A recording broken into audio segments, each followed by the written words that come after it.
a larger timeline. What is your sense on it? It all depends on the anomaly. I only hope that the anomaly is a minor one. The second question, what you asked, whether it will be indefinitely postponed, is again dependent upon the number of days they would have asked for the launch window. Normally, they give 2 weeks notice and then get a launch window. That window, they normally get it for a day or 2 or 3. See, here the confidence level was very high. There was nothing to worry about it. See, the one thing which we used when I was in Isro, we don't go to public with all those, what do you call, launch like what we are doing now. But that is because there could be some misunderstanding, some excitement will come in the picture. So after having gone through the mill, we are now confidently showing what is happening in Isro.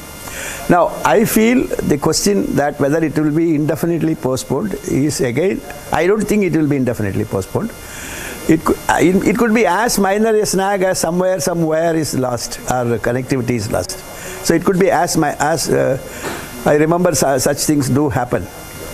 So that is what I believe. So it could be tomorrow if the snag is so minor. If it is something to do with the I don't know. I'm not able to guess what could have gone wrong, because there is nothing could go wrong according to me. So when something has gone wrong, so it is a very, very small matter. They will have to look at it. They must have looked at it now. They would come back soon and then keep you informed that it will be launched tomorrow, probably. Nambi sir, so far 2023 has turned out to be a great year for ISRO, be it the success of Chandrayaan 3 and later Aditya L1. And there were a lot of hopes pinned as far as the Gaganyaan mission is also concerned. We are very ambitious when it comes to space exploration, and needless to say that 20 more tests that ISRO is planning to conduct. Of course, the larger aim being setting up an Indian space station by 2035 and then launching Indian astronaut to the moon by 2040. So that is where we are headed. But given what has happened today, and while you're saying that there is nothing to react to as such, as far as this particular pause in this mission is concerned, are we going to be able to meet the requisite timeline that we are looking at? Now we are talking about 2040 is how many years from now? 16 years. Now on that 16 years, you are talking about 16 hours time delay. I personally feel that, see, I don't know whether it is right to use the word, but I will tell you, it is because of the what is happening there. If it is not clear to the viewers, then such questions will come. I again repeat that it is nothing wrong with the vehicle, nothing going bad with the vehicle. Vehicle is safe, etc., etc., etc. Somewhere some snag has been found out by the computer. I like the computer because it is doing its job properly. And so it is telling that please attend to that, and then only I will launch. Okay. Now these snags detection are again created by us only. We only say if this condition is not met with hold. If this condition is not met with hold. Like that we got so many conditions. Sometimes if you don't have any such conditions put forward and then say no conditions you launch, it will be launched. But then if there is, that condition is such, because of that, if the vehicle misbehaves or something goes bad, or if the mission misbehaves, not necessarily the vehicle will misbehave, because the vehicle is somewhat, according to me, a proven vehicle. It's not the first launch. The engine, the heart of the system is Vikas. The Vikas has worked so far successfully. In fact, I used to joke in many discussions that you cannot make the Vikas to fail. If you have to make it to fail, you have to purposely do it and all. So the heart of the system is still intact and there is nothing to worry about. I feel you have to have a little patience, and that is required in space space related job. You can understand, none of the fellows in Isro, Sriharikota would have gone under tension. They would have been worrying among themselves what has gone wrong. They would have found out now by this time. Now they may have the time to pick it up right now today, or they may have time tomorrow. So there is nothing to worry about. About your mission 2040, I think that accuracy is to be something, if you ask me, I would say that you can even launch it earlier, provided, see, you have to set a national goal. Chandrayaan, when I saw the support of the common public, I became very happy about it, the whole thing. Same way, if you set a national goal, I don't know that kind of a priority we will get. I'm not sure about it. But if you give a national goal and state that it's not Gaganyaan, I don't know the exact mission objectives. What I would imagine is that a space station which receives and sends back its astronauts is a goal. That is what we are working towards that. So I feel that is what is 2040. If you work hard, as intelligently as Isro is always doing a intelligent approach to all its missions. So I feel this can be achieved. I'm at least, because myself feeling about it, it makes no sense, because I have nothing to do with that. But it is possible. 2040 is very much possible. See, you should understand that it all involves probably one more vehicle, one more thruster to be developed. But all other things are available, technology is available, collaborations are available. But this is where I feel it is possible to meet the 2035, 2040. 2035 is just a space station. Then you see, then you have to go for landing man on the moon. That is actually that is what 2040. Yeah, so I am confused between the two. So 2040, man can land on moon. You can be rest assured, an Indian will be landing on the moon. There is no doubt about it.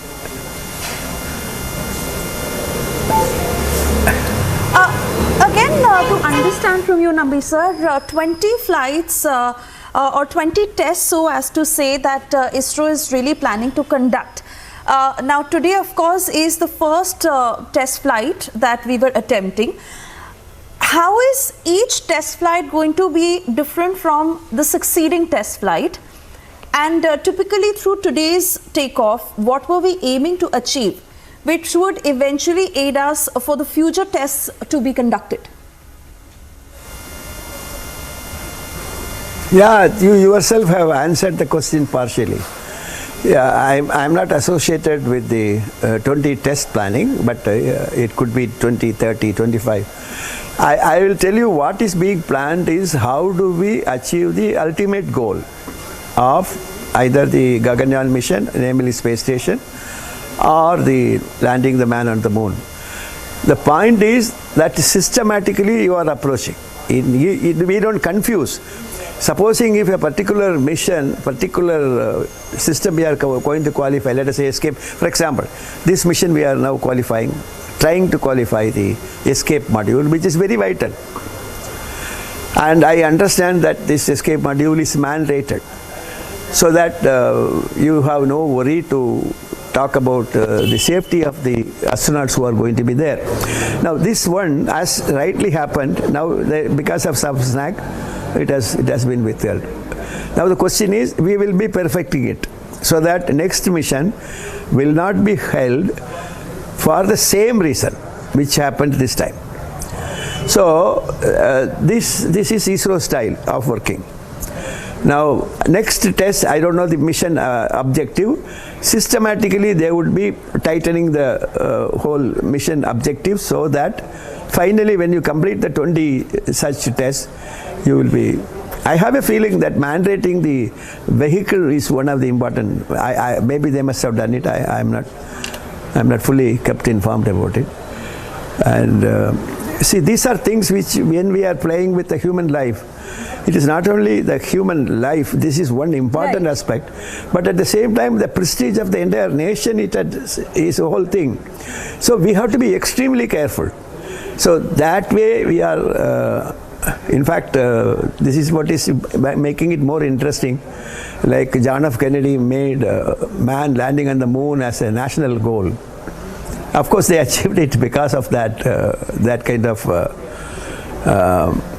what do you call objective. Here, the present government seems to be very much interested in this, and they are committed. They have given a good amount of funding for this. You see, this particular mission has many applications. It is not just sending some astronaut to the capsule and getting back. It is much more than that. Something told or untold, so many things are there, because you are associating the astronauts from the Air Force, and then you are taking people from Navy. So it has, in a way, it is not very prudent to discuss the entire objectives through public media, but it has a lot of applications which is important for the nation. So it could get the national priority in that sense. So I only wish that this small snag is identified and lifted off. Please don't worry about this 20 tests. This is going to be my last question to you, sir. The point that you made just now of the safety of our men. In fact, a fail-safe approach that was adopted for this mission, exactly like how it was for Chandrayaan 3. But here indeed the stakes are higher, because it was about our astronauts who were a part of this test flight, and exactly the very reason that we had to be careful with this mission. Like you're saying, it was not in the control of our scientists, but what has happened for the best, because the computation did not allow that liftoff. Your last response, sir.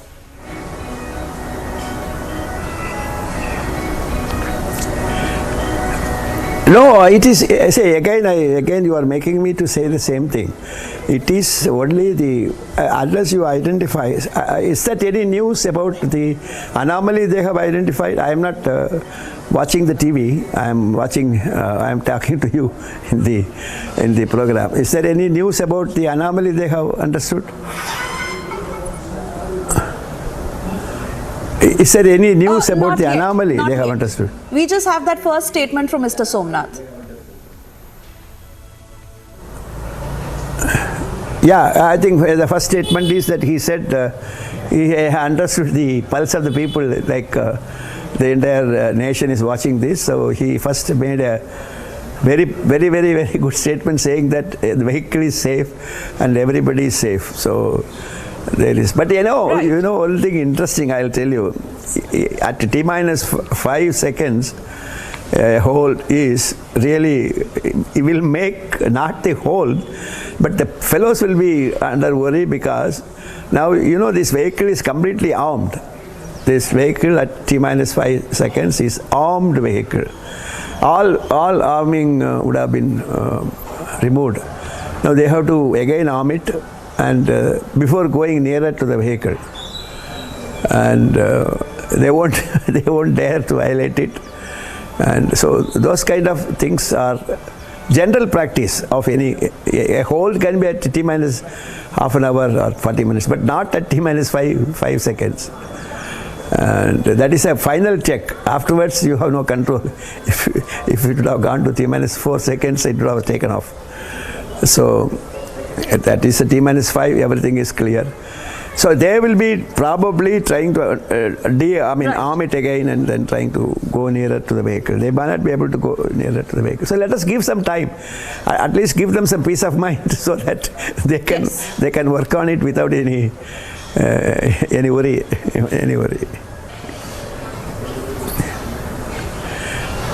Mr. Naminarayanan, I want to thank you this morning, sir, for speaking to us and, of course, answering the very question that is on everyone's mind right now. We await ISRO's statement further to what the anomaly was about and when the mission will be rescheduled. For the moment, thank you. Let's once again listen into the first statement that had come in from the ISRO chief right after the mission went on pause.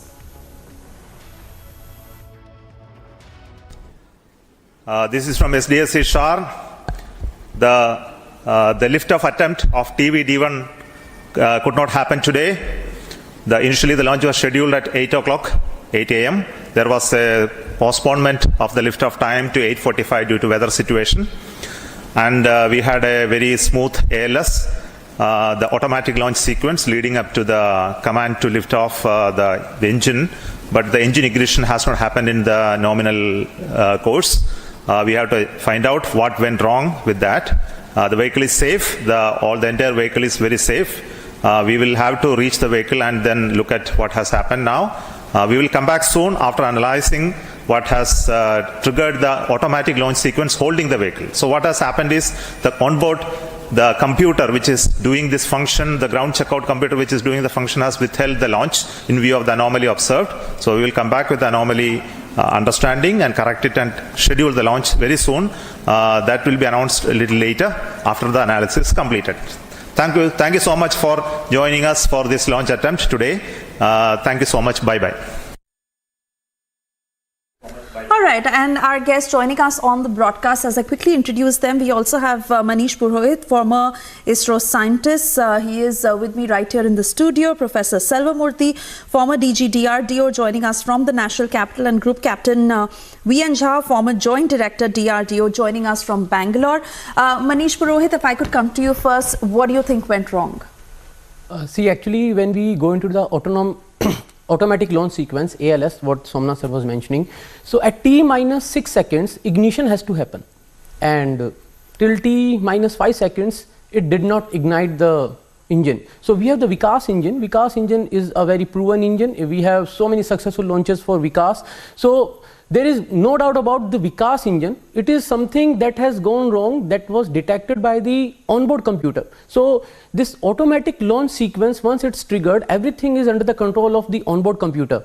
At T minus 6, the ignition was supposed to happen. If it happens at T minus 6 seconds, then at 0, the countdown is 0. When T is 0, that time the liftoff will happen. So it was put on hold because we didn't see. We saw that those fumes coming out of the launch vehicle, but then there was no ignition. So something was detected by the onboard computer. It will be checked. The data will be checked. They have to approach the launch vehicle and they have to see what exactly might have went wrong. And these propellants that we use for the Vikas engine, these liquid propellants, they are highly carcinogenic also. So they might be taking proper care also, because those propellants were simply thrown out and they didn't ignite that time. So we have to get the better picture of it. Once our scientists, they get hold on the data and they go through the data and then they analyze the data, and once they reach close to the launch vehicle, and then they check what are the subsystems, and because there are so many parameters that the onboard computer is continuously monitoring, and there are very strict conditions on those parameters. So if something is slightly here, because we are going with the Six Sigma approach, so the slightest variation or deviation from the actual required parameters, so hold can happen. Right. Professor Selvamurthy, coming to you, obviously just 5 seconds to go for the liftoff, and the anticipation was building because we felt that we are very, very close to a successful takeoff of the Gaganyaan mission. But like Mr. Nambinarayanan explained, that had it gone from 5 to 4 seconds, it would have taken off. So that is exactly how it works. Given the sequence of events, especially the weather conditions, and how the flight was being rescheduled first from 8 to then 8:30 to then 8:45, how far do you think that the weather conditions also played a role in what happened today? First of all, I want to tell all the viewers, in such complex missions, it is possible that such glitches, it could be a technical glitches, or it could be a software glitches.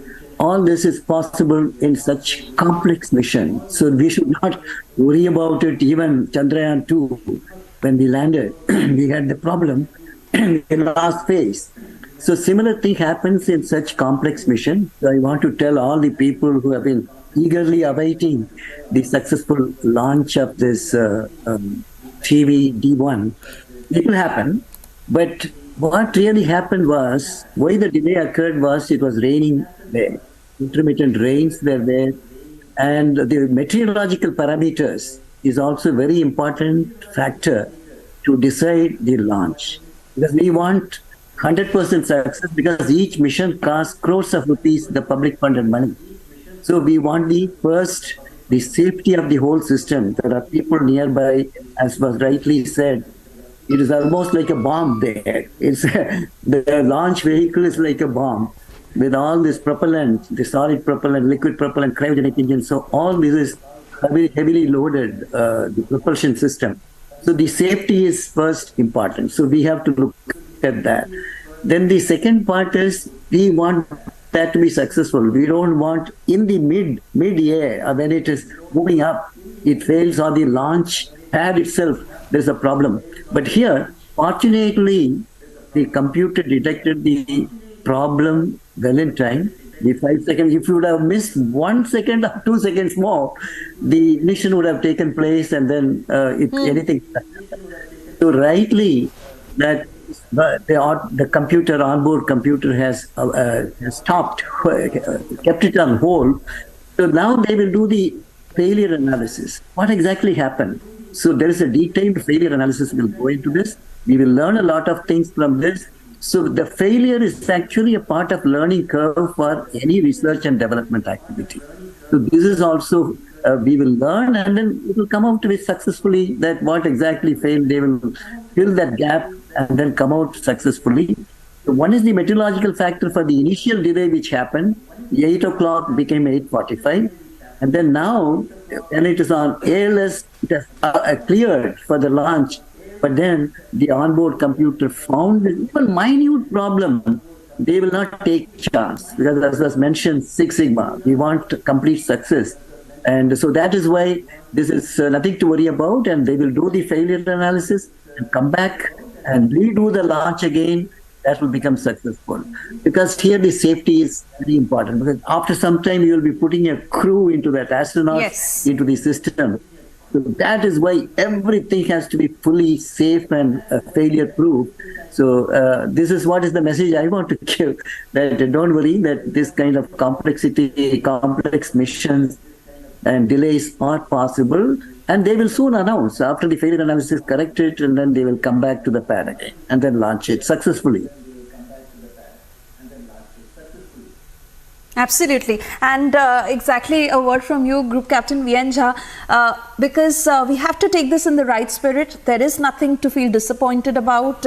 It is the safety of our men that is first and foremost. And while this was a fail-safe approach that was adopted with this mission, like in Chandrayaan 3, but this also involved human lives. And that has to be very, very clear. Your message to all our viewers. Actually, compliment ISRO. This was not a failure. It's a safety feature, built-in safety feature, that should something go wrong before the launch process starts, computer itself shuts down. It's a very advanced feature. Of course, luckily it was a liquid engine. They could immediately shut down within a second. You would have seen the ignition happen, and within 1 second of the ignition, it was shut down. It was shut off. So these are the features which are very, very advanced in the nature. Had it been the solid motor, nothing could have stopped it. It would have gone. It would have taken off, and disaster would have been there in future. Here, in this case, what would have happened? I can suspect that measuring the pressure inside the liquid motor engines, both UH as well as the multi-nitrous oxide. These pressures are mandatory for meeting the propulsion thrust requirements. Should that much of thrust has to be generated, that much of pressure has to be there. So that is one of the components. I'm not talking all the variables. This is one of the components that the last moment, the last second, if those pressures are not sufficient, shuts down. So in this case, countdown has happened. They have come up to 6, 5. So at that 5 seconds, ignition for the transit moment, that 1 second you have seen, and then the computer safety system has measured everything that is much faster than the human thinking. So I compliment this so that these features are in place. This is not a failure. it is a safety feature adopted by the inbuilt system, inbuilt computer. The inbuilt computer has prevented any disaster to happen which could have happened after the ignition would have gone through and the system would have taken off from here. So I compliment ISRO to have put in this feature. Of course, I have written a book onto the these aspects, design concepts of the human space mission. This space mission takeoff of the launch system is different from the normal launchers for the satellites. Herein you have got the human, and should the rocket waver off course, or should there be a situation in which the rocket will have to undergo self-destruction? These are the features included into the design of the crew module, that before that destruction of the rocket, crew module ejects out, that goes out safely away from the rocket system and makes a splashdown into the sea wherever it is there. And the entire rocket, which has wavered off the course of which is beyond the control of the computers of the ground station, that undergoes destruction or crashes. So it's an inbuilt feature that is mandatory for all manned space mission. So this is one of the features for the certification for the human rating of the launchers, as well as the crew module integration. That integration what takes place. This is not a simple thing. This is a rocket science, I must tell you, because they calculate that at a given feature, at any given time, if it is 11 kilometers, at 11 kilometers, how much is the velocity? How much is the G forces going? At that G forces, the crew module, which is weighing about 4.4 tons, multiply that 4.4 tons with the G forces at that altitude. That much is the requirement of the thrust, which has to remove the crew module from the rocket system. So huge lot of calculations goes into planning all this. Of course, if I was there in the say certification agency, I would have suggested them to even tackle for higher altitudes, greater velocity, and more G forces, the maximum G forces that they would have gone through. But there's a course body of 13 eminent scientists, including Rakesh Sharma and ISRO chairman. Everyone is there. They would have taken a concise decision to make this particular draft test plan, which has gone through. And I compliment ISRO again to have held back that launch where there was a fault detected by the computer into the system. So I compliment ISRO for this. They can always plan another launch for. Absolutely. We are always rooting for our ISRO scientists, and of course now wait for when this mission will be rescheduled next. For the moment, I want to thank all you gentlemen for joining us on this special broadcast. We have to slip into a very short commercial break right now. We'll be back on the other side with the latest news and updates. Do stay with us.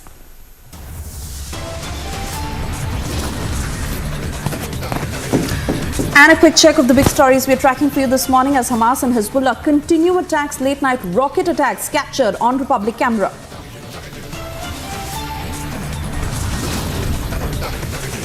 Hamas releases 2 US citizens, a mother and a daughter who were held hostage.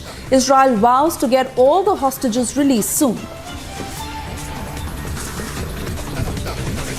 In the India Today Best Universities 2023 survey, released recently, India's #1 ranked universities in various streams are JNU Delhi, Amity University, AIIMS Delhi, IIT Delhi, and National Law School Bengaluru.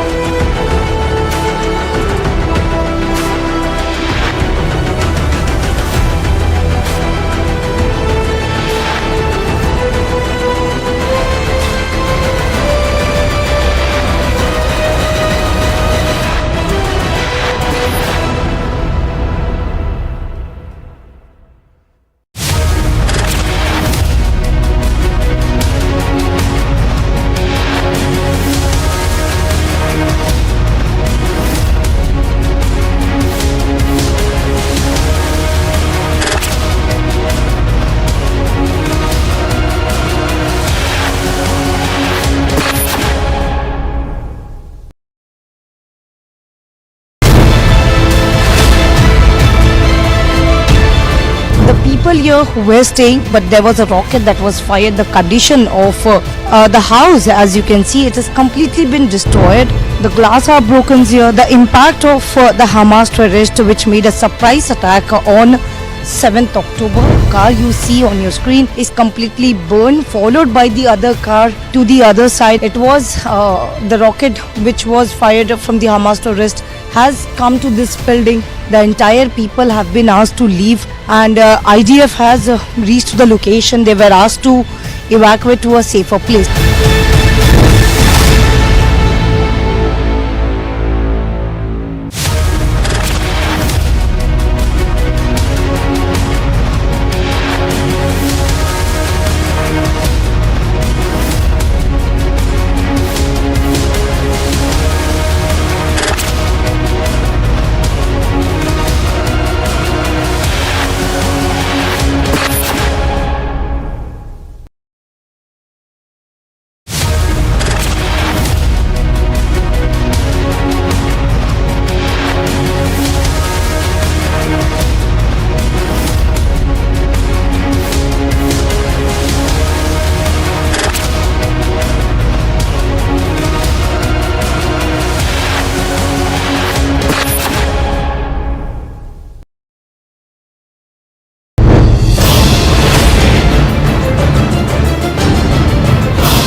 Republic is the only channel who have been reporting from Israel's Iron Dome military defense system.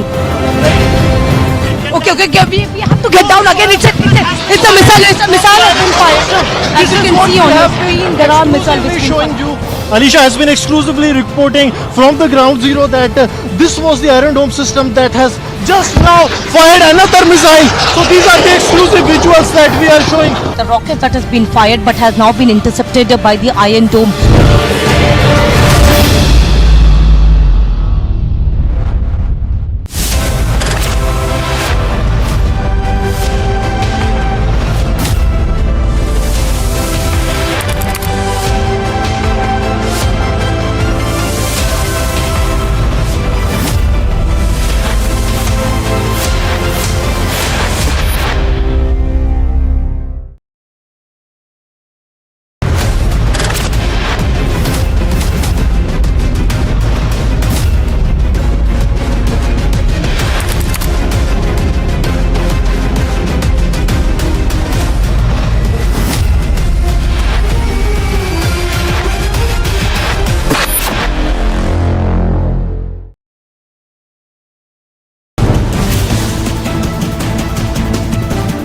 And we have been reporting from the same border, the Gaza Strip, where all the Hamas terrorists which enter the kibbutz Be'eri, and they started open firing. Not only this, but the rocket had also been fired from the Gaza Strip by the Hamas terrorists. It was more than 120 people who lost their lives. The visuals on your screen is of the IDF, which have taken all the area here. It's a remote area of kibbutz Be'eri. You can clearly see the visuals on your screen. The sad story of kibbutz Be'eri, but yes, now it has been completely taken over by the IDF.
as we have been reporting from the same border of the Gaza Strip, where all the Hamas terrorists which enter the kibbutz Be'eri and they started open firing. Not only this, but the rockets have also been fired from the Gaza Strip by the Hamas terrorists. It was more than 120 people who lost their lives. The visuals on your screen is of the IDF, which have taken all the area of, it's a remote area of kibbutz Be'eri. You can clearly see the visuals on your screen, the sad story of kibbutz Be'eri, but yes, now it has been completely taken over by the IDF.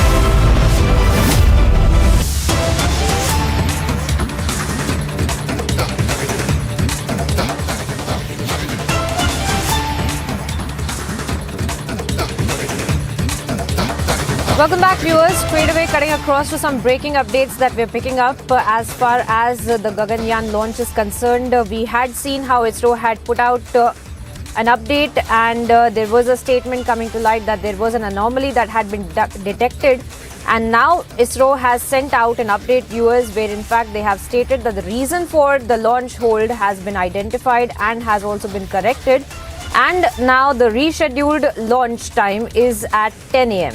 Now, we had seen since morning how there had been a delay in the launch time as well, viewers, but of course there was a clarification that had come to light from Isro chief as well, where he had come out and stated that there was an anomaly that had been detected, and of course we have also seen how an explainer had also been given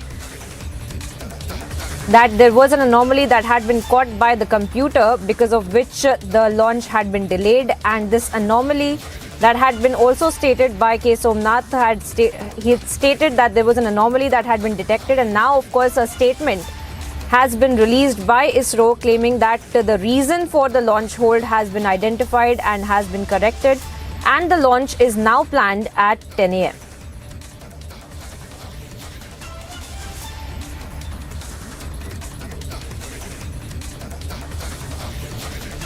This, of course, viewers, coming to light on the very big day for India as well, as we have seen how Isro has made several leaps and bounds in space exploration in the last 1 year, and in that and continuing with that, we had seen that the Gaganyaan mission that was also all prepared for launch today, and we have also seen how the technicalities had been explained by the scientists there, and had stated how of course this is going to be a big day for India, a big achievement for India as well. And we had seen some minor glitches along the way, as there had been some delay in the launch of the Gaganyaan mission. Since 8 a.m. we had seen that there were delays that were being also announced by Isro, and in the latest now of course Isro has come out and clarified that the new launch time is at 10 a.m. My colleague Rakshita in fact continues to stay with us from Sriharikota. Rakshita, over to you. What are you witnessing there around you? Because we have seen you've been reporting for us since morning, getting us the sense of what's happening at Sriharikota. Please walk us through what is the update that we are getting from Isro as far as the rescheduled time of the launch is concerned, which is now being said is at 10 a.m. Well, Priyanka, we do not know the cause exactly yet, but ISRO, of course, has tweeted and said... We do not know the cause exactly yet, but ISRO, of course, has tweeted and said that they have identified the cause. And now what we're learning is that from our sources around that before 10:30 they need to wrap this up. Before 10:30 they need to conduct this test, or else it would probably go to another day. So this will be rescheduled for some other day if at all it does not happen happen by 10:30. So yes, 10 a.m. is the official time when this launch will take place. This test will happen. Of course, this is an abort system that is being tested, and this is a very crucial part of our Gaganyaan project in the run-up to the Gaganyaan project for 2025. Of course, there were a lot of excitement for this. There were people, there were kids that have gathered all around, in Bengaluru, also in Isro Center as well. And we were all going to witness. We were on the top floor of the Satish, Dhawan, center, space center, and we heard a loud voice that was of the launch vehicle, but it did not launch. It had to be aborted. And now what we understand is that Isro has identified there was a problem in that system. The computer did not allow the takeoff. What we understand from the statement that has been given out by Dr. S. Somnath and of course Isro now officially. So there was some technical issue all in all, if you can understand in that way. There was a problem in the engine ignition, and what we understand is that they are going to try once again, or else this could go for some other day also.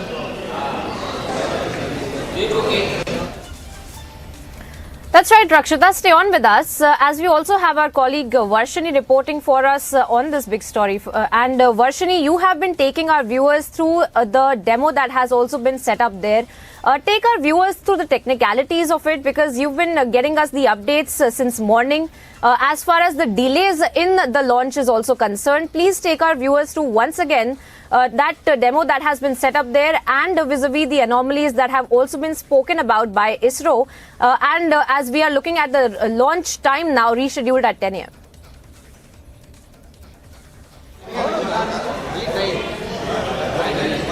Bit of a problematic one, and that is why the Isro officials had to quickly make it a fast decision and quickly withheld the launch. And now within a half an hours of time, they have come up with the rectification as well. According to the Isro's official statement on X platform, they have stated that the anomaly has been identified and rectified as well, and that is why they are preparing for the launch once again.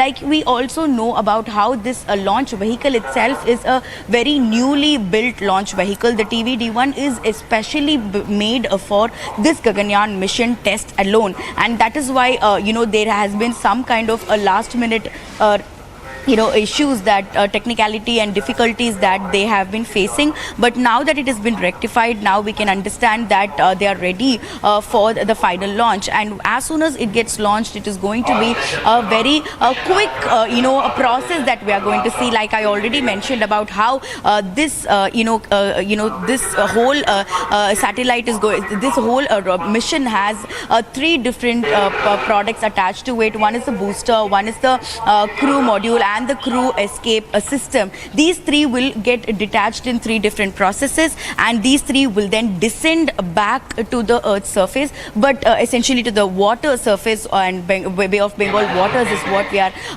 expecting to make a safe landing. Though the booster and the crew escape system will have a splash landing, this crew module that we've been speaking about, how it will be the major part of the Gaganyaan mission, as it will be carrying astronauts in it, that will have to land safely. And how about this landing is going to take place is the biggest expectation that everybody is awaiting for now, because there are parachutes installed in it, and these parachutes have to work properly, and they have to come out and make a safe landing. And right now we are standing in the which is 8 kilometers away, 6 kilometers away from the Sriharikota's launch pad. And similarly, on the other side, the first booster will land 6 kilometers away on the other side into the waters in the Bay of Bengal. And again, furthermore, 10 kilometers away will be the exact place where this crew module will be landing, and even further 16 kilometers away is where this crew escape system will be having a splash landing. Therefore, these 3 landings have to be successful. The detachment has to be successful, the descent has to be successful, and this is what this TV-D1, that is the test vehicle demonstration 1 mission is all about. Though it is an abort mission, though it is, this process is going to be taking place only if the Gaganyaan mission has a malfunction, but still all these comes under how this mission is entirely being constructed in the first place. Therefore, the scientists have a lot of, theories that they have inculcated in this, which they will be incorporating in the mission as well. Therefore, all the learnings, all the outcomes of this test launch that is going to happen today is going to play a major role in the Gaganyaan mission, which is, a couple of years away from us, which is going to be happening in 2021-25 with people in it. So therefore, now that these small hurdles have been crossed, everybody is hoping that the 10 a.m. launch should be successful and as per the plan of the ISRO scientists.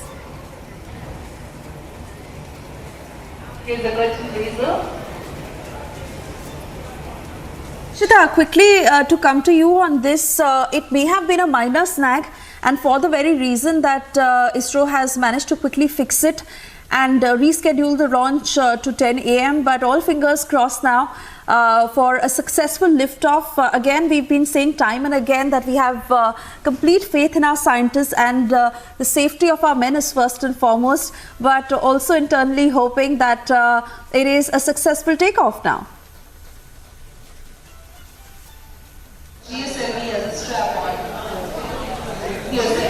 Absolutely, of course. Right behind me is the timer that has started ticking once again. 12 minutes left. So the countdown has begun once again, viewers. You can see the crew model and the demonstration, the curtain raiser, of course, being played on the screens here at the media center, at the Satish Dhawan Space Center. And now we are expecting another shot at this test, because this is, of course, very important. Remember, Swesha, this is a test that will pave way for more unmanned missions, and also, of course, the very ambitious project of India, that is the manned mission in 2025. So yes, as Varshini was pointing out the technicalities, and yes, there was some problem in the engine, in the ignition, and of course the computer did not allow the takeoff. And as you said, it probably appears to be a minor one, since the the launch vehicle was safe. There was no damage, but there was some technical error or any kind of a technical snag that happened. And now we expect at 10 a.m. At 10 a.m. is what is the scheduled time for this official launch. So once again, we'll go upstairs and we'll try and show our viewers the launch, because this was really disappointed when we were all excited for that launch and everybody had gathered up upstairs to witness that. But yes, we do not give up, and that is what ISRO is doing. ISRO did not give up, is trying to again test it. 10:30 is the cutoff time, what we understand. Otherwise, if it does not happen by 10:30, then it will be rescheduled for another day. With that, we step into a very short break, viewers. We are live from Sriharikota right now, getting you all the latest as we build up to this very important first flight test of the Gaganyaan. Stay tuned to Republic TV.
Republic is the only channel who have been reporting from Israel's Iron Dome military defense system. Okay, we have to get down again. It's a missile has been fired. As you can see on your screen, there are missiles. Showing you Alisha has been exclusively reporting from the ground zero that this was the Iron Dome system that has just now fired another missile. So these are the exclusive visuals that we are showing. The rocket that has been fired but has now been intercepted by the Iron Dome.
Confident about the Israeli forces has it, and they are on their way.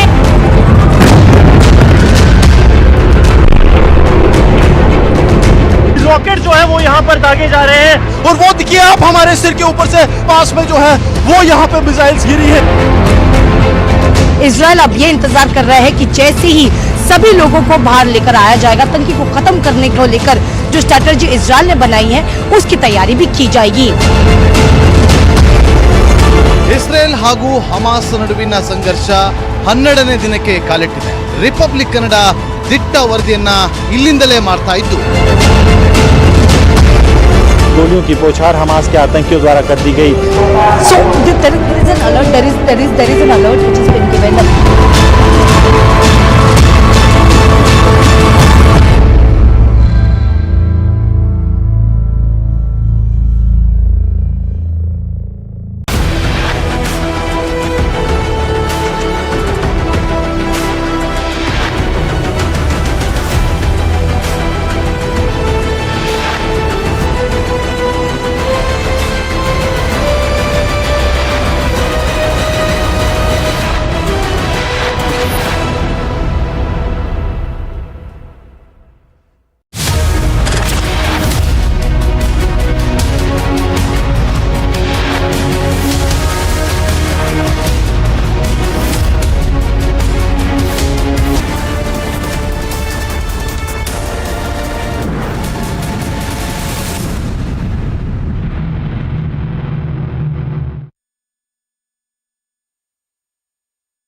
Single-stage liquid propulsion engine, which is a modified version of... Well, we are less than 6 minutes away from that launch. It's another attempt by ISRO today, viewers, and we from Sriharikota are getting you the live updates from ground zero as India is going to test its first test flight. It's the first test flight of the Gaganyaan mission. It's a very, very important project in India's space journey. It will be India's first manned mission. If all goes well, if these tests are conducted in the next 2 years successfully, so we will be counting down to that. We will get you all that and much more on the other side, right here from Sriharikota, State to Republic TV.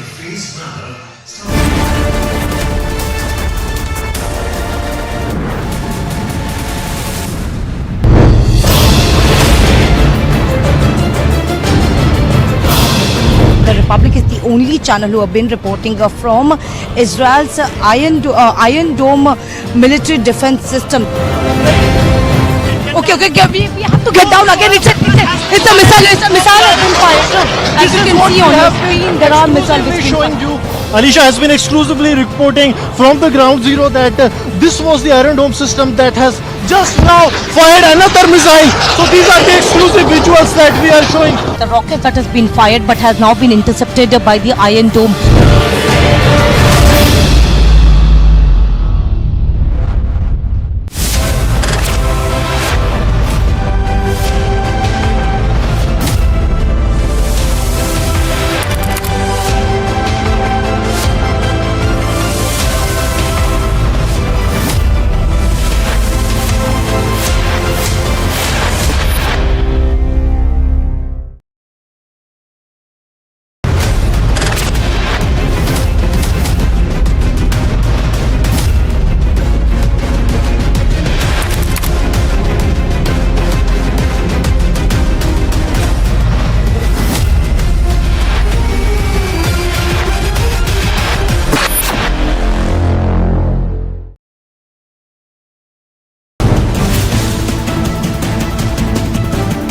As we have been reporting from the same border, the Gaza Strip, where all the Hamas terrorists which enter the kibbutz Be'eri and they started open firing. Not only this, but the rockets have also been fired from the Gaza Strip by the Hamas terrorists. It was more than 120 people who lost their lives. The visuals on your screen is of the IDF, which have taken all the area it's a remote area of kibbutz Be'eri.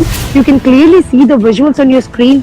The sad story of kibbutz Be'eri, but yes, now it has been completely taken over by the IDF.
Sriharikota, and behind me is this space where we are expecting to witness the rocket launch, and everybody is of course gathered here at the top floor of the Satish Dhawan Space Center.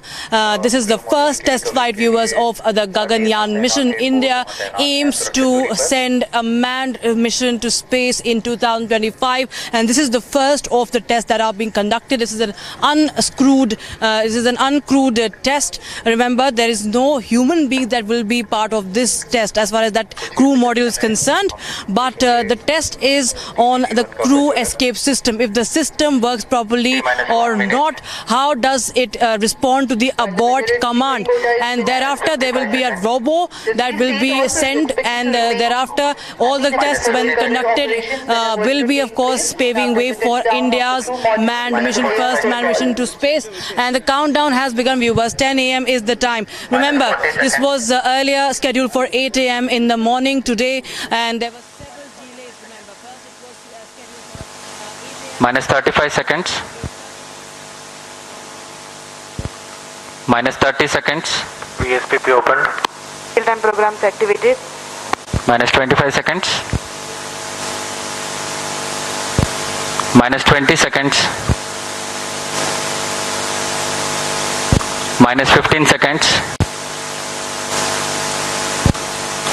10, 9, 8, 7, 6, 5, 4, 3, 2, 1, 0. TV-D1 का सफलतापूर्ण प्रज्वलन Plus 5 seconds. प्रथम प्रमोचन मंच से Here we have a textbook liftoff of TV-D1, a major milestone towards Isro's Gaganyaan mission. Due to tracking. Plus 15 seconds. Test vehicle performance normal. We have a confirmation 20 from seconds. Range Operations Director that the test vehicle is performing normally. Plus 25 seconds. वैज्ञानिकों ने चैन की सांस ली प्रज्वलन Plus के 30 साथ seconds. खुशी की लहर यहाँ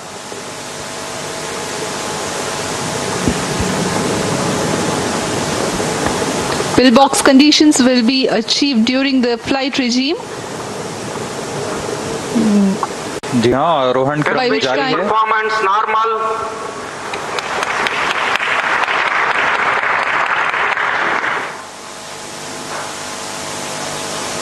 TV-D1 का प्रणोद सामान्य Plus 1 minute. Engine thrust cut off. CES separated. HCM motors are ignited. Grid vents deployed. TV-D1 को पृथक कर दिया गया है और CES CM साथ में कोस्टिंग फेज में है ग्रिड फेंस डिप्लॉय कर दिए गए हैं Quick succession of events here. All the events have been taking place as per the prediction. The grid fins have been deployed, the test vehicle has been jettisoned. इस क्रम में अगली घटना CJM motor की फायरिंग के साथ crew module को crew escape system से सेपरेट कर दिया गया है. Now the crew escape system has been jettisoned, the apex cover has been jettisoned, and now the orbital module is reorienting itself under aerodynamic loading. जी हाँ, इसके साथ ही decent phase शुरू हो चुका है क्रू मॉड्यूल का. Drogue chutes plus 2 minutes are decelerating the crew module.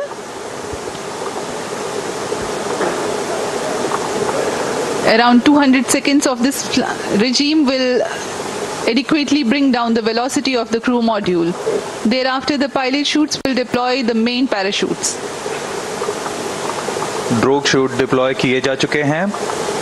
यह करीब 16 किलोमीटर की ऊंचाई पर डिप्लॉय कर दिए गए थे और करीब 200 सेकंड्स में क्रू मॉड्यूल की गति को 152 मीटर प्रति सेकंड से 62.8 मीटर प्रति सेकंड तक लाएंगे. On your TV screens, the visuals, the real-time visuals of the drogue parachutes in a deployed condition being captured from the crew module. Current altitude 10 kilometers. plus 3 minutes. इस क्रम में अगली घटना जब ऊंचाई 2.4 किलोमीटर की रह जाएगी तब ड्रोग पैराशूट को क्रू मॉड्यूल से अलग कर दिया जाएगा तथा पायलट और मेन पैराशूट डिप्लॉय किए जाएंगे.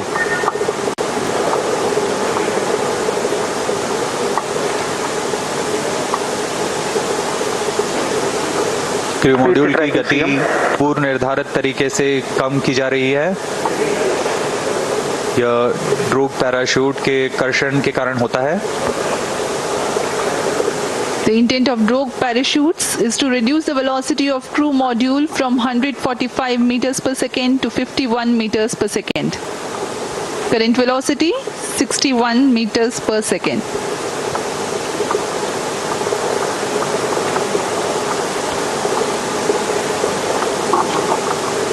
क्रू मॉड्यूल धीरे धीरे नीचे आता हुआ ड्रोग पैराशूट plus 4 minutes. उसकी गति कम की जा रही है. 57 मीटर प्रति सेकंड है अभी वर्तमान गति है उसकी. Next flight event will be triggered by sensing the altitude of 2.5 kilometers, which is the deployment of pilot chutes and then the main parachutes. We are at an altitude of 4.7 kilometers.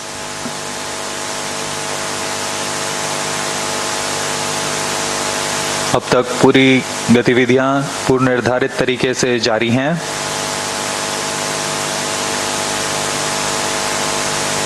ऊंचाई धीरे धीरे कम होते हुए गति लगभग 50 metre प्रति second. यहाँ हम स्क्रीन पर देख सकते हैं 2 ड्रोग पैराशूट्स लगभग 5.6 मीटर व्यास plus 5 minutes हैं.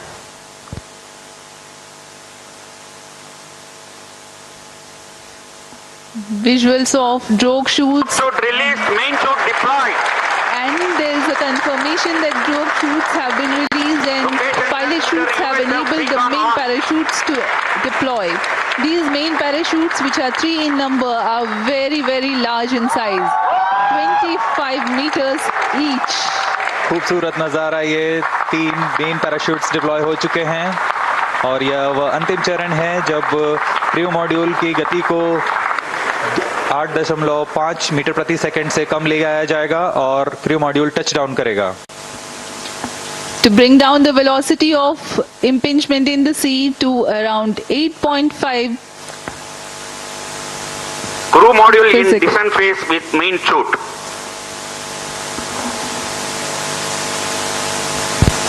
plus 6 minutes. Relative velocity now 12 meters per second. We are at an altitude of 1.6 kilometers. परीक्षण पूर्व निर्धारित तरीके से जारी है. गति धीरे धीरे कम होते हुए अब 15 मीटर प्रति सेकंड रह गई है और ऊंचाई 1.5 kilometres.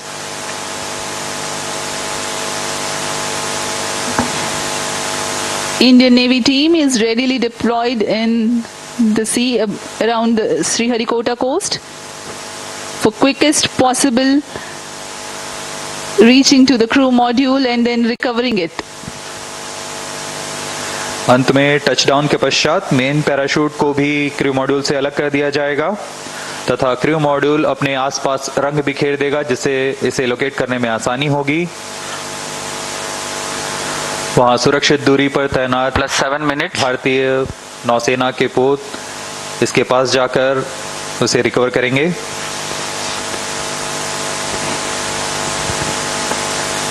The crew module is provided with flotation systems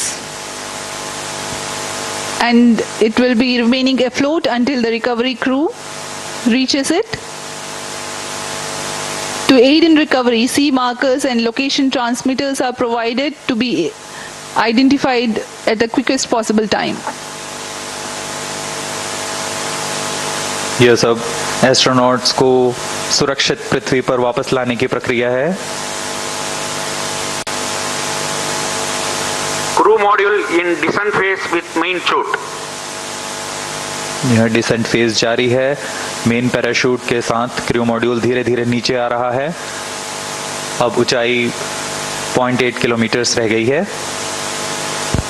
+8 minutes touchdown की स्थितियां प्राप्त की जा चुकी हैं।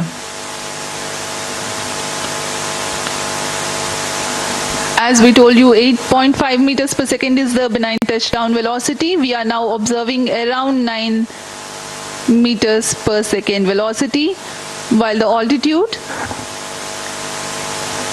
is around 600 meters.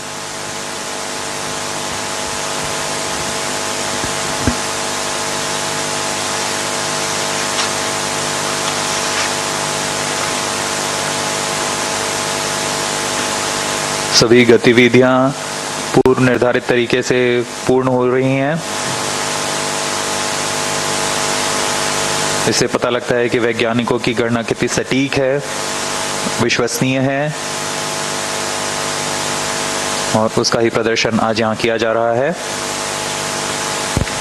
+9 minutes 300 meters altitude.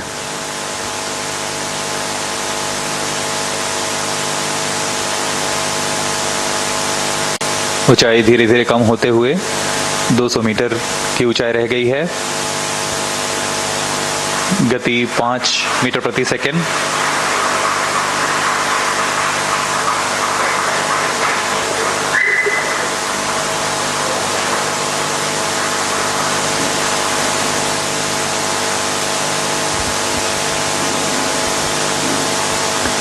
When the crew module touches down, eventually the main parachutes also will be released away from the crew module.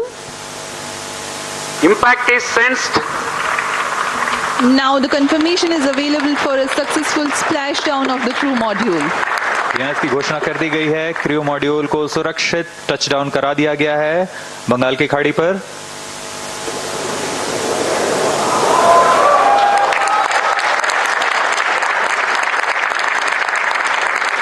ये आप visual देख सकते हैं, खुशी की लहर वैज्ञानिकों में। Jubilant ambience in the Mission Control Center here at Satish Dhawan Space Center, Sriharikota.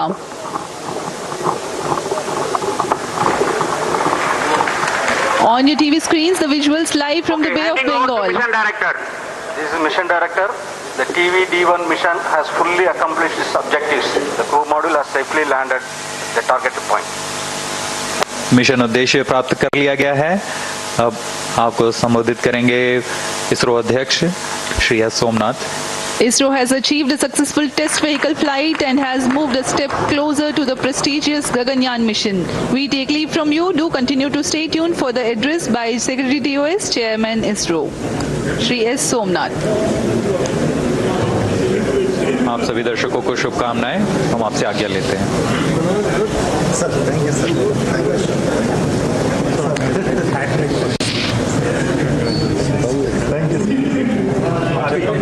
Yes, sir.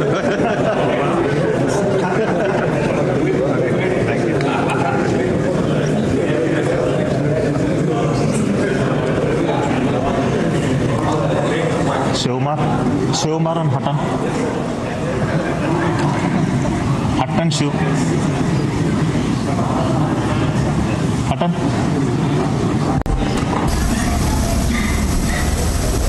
Come.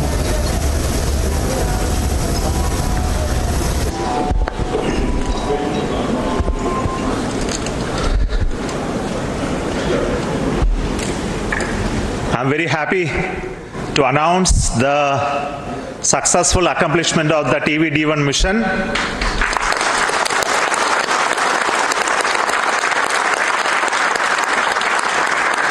The purpose of this mission was to demonstrate the crew escape system for the Gaganyaan program through a test vehicle demonstration in which the vehicle has gone up to a Mach number, which is the speed of sound slightly above that, and initiated an abort condition for the crew escape system to function. The crew escape system took the crew module away from the vehicle, and subsequent operations of the crew module separation from the crew escape system, all the parachutes opening, and touched down in the sea at the required velocity has been very well accomplished, and we have got confirmation of the data of all of this. And we will be further doing the approach recovery operations of the crew module to be collected from the sea, brought to the port by the ships. That activity will continue to happen. Till now, based on the data, everything has performed very nominally and perfect. I would also like to tell the reason for why we had a hold. We initially wanted the launch to happen at 8 o'clock in the morning. But there was some weather-related issues. We have rescheduled the launch to 8:45 a.m.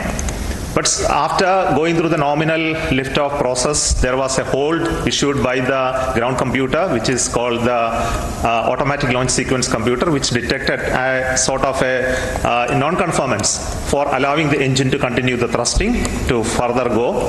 So this happened due to a monitoring anomaly in the system. So we could identify it very, very fast and correct it. And to make the stage ready, it took some time to refill the gases, and that once that has been completed, we went through the proper automatic launch sequence which checked the entire health of the vehicle, and finally the mission computer and the ground checkout computer authorized the launch to take off, which released the rocket from the launch pad, and subsequent activities of the flight as well as the post termination abort sequence also got executed perfectly. So I'm very happy that our team could understand in case of any anomaly how to rectify and come back fast. And congratulations to everybody. This is a big training for the entire team here to prepare for the Gaganyaan program. I'm very happy that launch could take place today within the allocated launch window. And we will come back with more analysis and data of this mission on recovery of the crew module, which is happening now. We are having views from coming from the sea, from the drones, cameras which are being taking them. Before we get any further updates, I would like to introduce the mission director, Sri H. Shivakumar, and the director of the crew module and crew escape system to you. So over to Shivakumar. तो बेहद ही खुशी की लहर इसरो यानी कि भारतीय अंतरिक्ष अनुसंधान केंद्र में इसरो में आज Sriharikota. All right, so that is the statement coming in from the ISRO chief, as it has been a successful mission. Today's test flight has achieved its objective, and we did see a slight pause as had also been described by Mr. Somnath, that they had initially planned that the liftoff will be at 8 a.m. but due to the weather conditions it was postponed to 8:45, after which there was a monitoring anomaly as had been detected by the ground computer, which they managed to fix in no time, refill the gases, and the takeoff that happened. Let's listen into what the mission director is saying. The crew module, everything, I think we have perfectly demonstrated in the very first attempt, but for the initial hitch, but that's nothing a problem at all. All the systems performed well. I thank you for all the support provided by the entire team of ISRO across all centers of BSSC, LPSC, IPRC, IASU, SDSC, HSFC, etc. Thank you all, sir. It was a penance for us for the last 3-4 years, and then we have reached the D-Day today. And it was a very happy occasion that we could make it on the very first attempt. Thank you.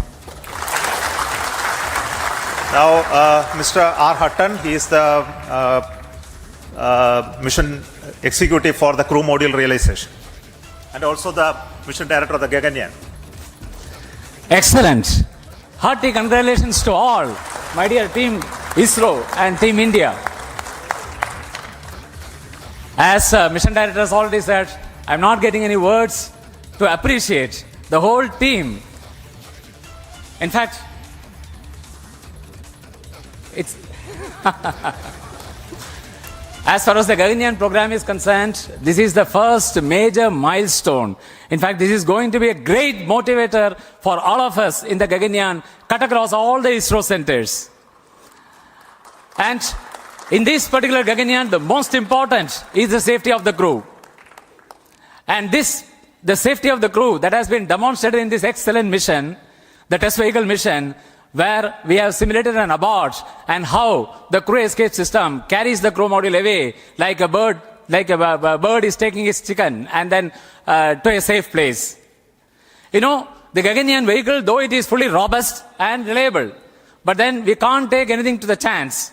And therefore, if any malfunction happens, there has to be a system in the launch vehicle which is called the crew escape, which will take the crew module away and safely take the crew module and then land. This is what exactly has been demonstrated today in this first mission of the test vehicle. So at this moment, I would like to thank and congratulate the test vehicle project team led by Mr. Shivakumar, the mission director, his vehicle director, Mr. Shivamurugan, and all associated members of the project, the centers, not only from Vikram Sarabhai Space Center, cut across all the Isro centers who have contributed for this launch vehicle. It's a novel vehicle which has been derived from the liquid propulsion, the strap-on stage of the GSLV, but entirely it's a new architecture. And I also like to congratulate the escape what is made possible through the crew escape system, the team behind me, led by Mr. Sunil, as well as Mr. Anand, and all the centers who have contributed, and the crew module. The crew module, in fact, the total assembly integration has been done by the new center, Human Space Flight Center. The young team, which are in the 20s to 25s, that age group has totally done it. Of course, there are old seniors are also there who are young at heart, who are also guided them, not only from this Human Space Flight Center, but great support from VSSC and all other centers who have contributed many systems for the crew module. So I take this opportunity to congratulate all our teams at Human Space Flight Center and all the other centers of ISRO. And also the final leg, we have seen how the parachute got deployed at. Yes, sir? Yeah. So I congratulate all the members who have participated in this mission, ADRD, as well as the DRDO agencies, as well as all the industries and other agencies. So let me thank once again and congratulations. Thank you very much. The crew escape system is a very novel system. So the chief of the crew escape system design, Mr. Sunil. Respected Chairman ISRO and all senior members, directors of centers. What should I say about this launch? It's such a perfect launch.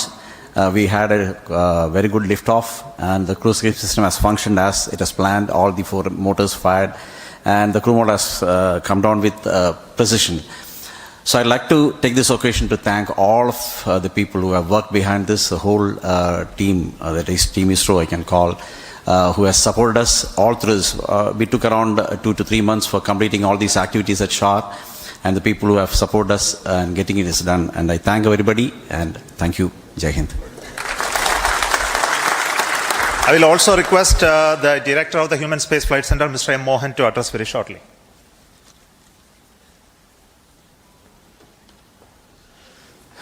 Good morning to all. This has been the first opportunity for the Gaganyaan mission to commence its journey, a long journey in the future to come. And I'm extremely happy that this Gaganyaan crew module, what now we are showing it live, floating in the ocean around 10 kilometers from the coast.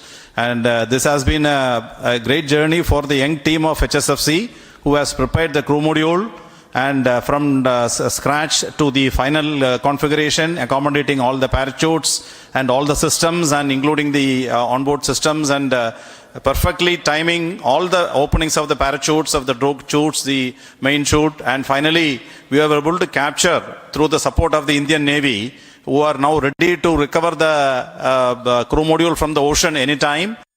and pick it up to the ship and then move it to the port at Chennai. And we are keenly awaiting to see physically the crew module at Chennai port by evening today. So let me at this occasion thank all the centers and all the HSFC team members for having this excellent performance of the first milestone, major milestone of the Gaganyaan program. Thank you very much.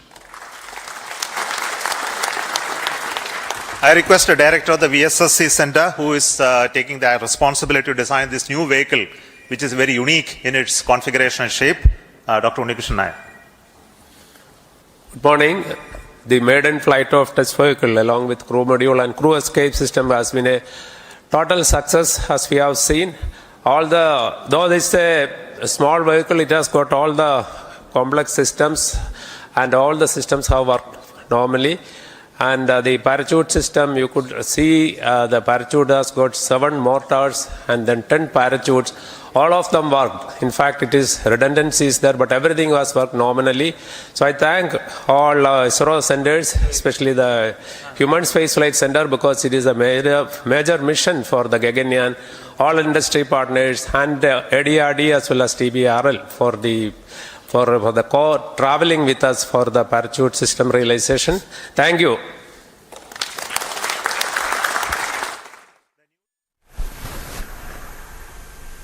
All right, so as we continue to listen in from our scientists who are responsible for that successful mission, let's also get details as joining us on the broadcast is Professor Selvamurthy. He's former DG DRO. Very congratulations, I'd say, to you, to the entire country, to all our scientists. Most importantly, this was the maiden test flight, and while there was a slight pause post 8:45, one was really waiting in anticipation that when would they announce the rescheduling of this flight, which was an announcement that came sooner than we had imagined. 10 a.m. successful liftoff, and the objective of the mission has been achieved. Your word.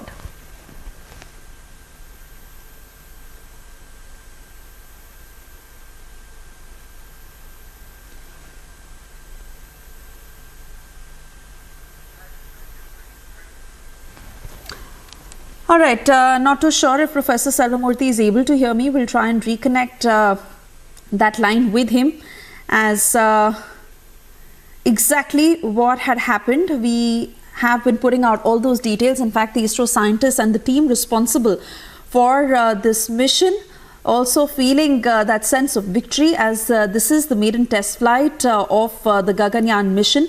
The very objective of this mission is to ensure the safety of our astronauts. In fact, as is being said, that ISRO will be conducting close to 20 test flights until we actually aim to establish an Indian space station by the year 2035. And India's ambitious mission of sending astronauts into space that has begun with this maiden test flight of the Gaganyaan mission. I believe Professor Selvamurthy is back with us. If you are able to hear me, sir, we did see that slight pause, but a successful liftoff of the test flight, the mission having achieved its objective. What do you have to say? It's a fantastic moment again, and it's a moment of happiness, satisfaction, even though we had a little bit of glitches at the early stage when the countdown was put on hold at T-5. But then now this mission has been very successful, and like a textbook, all the trajectory and the separation and the landing on the splash in the Bay of Bengal, everything has been so precise as was predicted by ISRO. And I would say that this is 100% successful mission of the TV-D1, because this is very important step, because we need to see that this is the first step where the crew module safely is brought back after reaching, because the mission is actually to test the safety. That is why they didn't want to take any chance. And once the auto mode onboard computer put it on hold, it was a good thing. Otherwise, no, if some glitches was there and then they took off, it would have led to catastrophe. So that is why It is always the failure-proof system which the ISRO has developed, retested, revalidated, and they found the minor problem glitches in the ignition. They corrected it. So the mission has been successful because the Gaganyaan mission is very important for us. Honorable Prime Minister Shri Narendra Modi ji has announced that this should go. The man, our astronauts, Indian astronauts, should be in space by next year. And so this is the first step to test without the astronauts, but with the whole system. The module has been tested very successfully, and the parachute opened precisely at the time, and the separation took place. So the whole mission has been very precise and successful. Compliments and congratulations to ISRO scientists, technologists, technicians who are associated with this, and compliments to the chairman, Dr. Somnath. It's a moment of happiness. Yes. And as the ISRO chief very rightly put it, that with the success of the maiden test flight, it sets the training ground for the Gaganyaan mission and to eventually send our astronauts into space. On that note, we have to slip into a very short commercial break. We'll be back on the other side as our rolling coverage continues.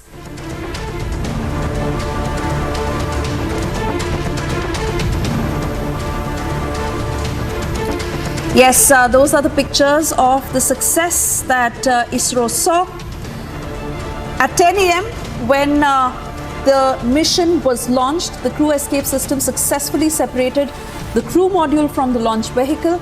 After descending using parachutes, it splashed down successfully in the Bay of Bengal.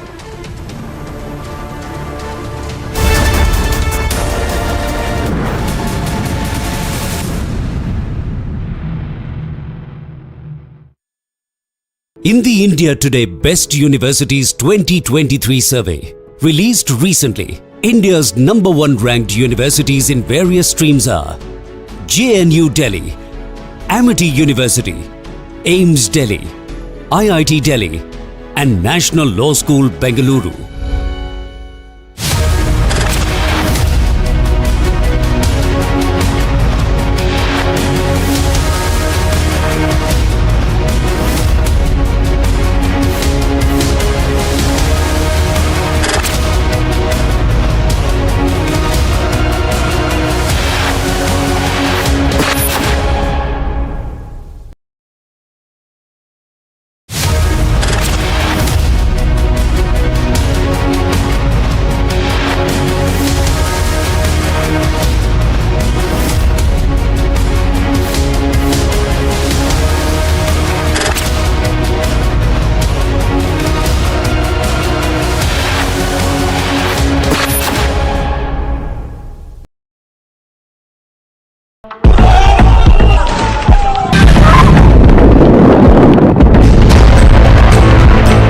Confident about the Israeli forces has it, and they are on their way.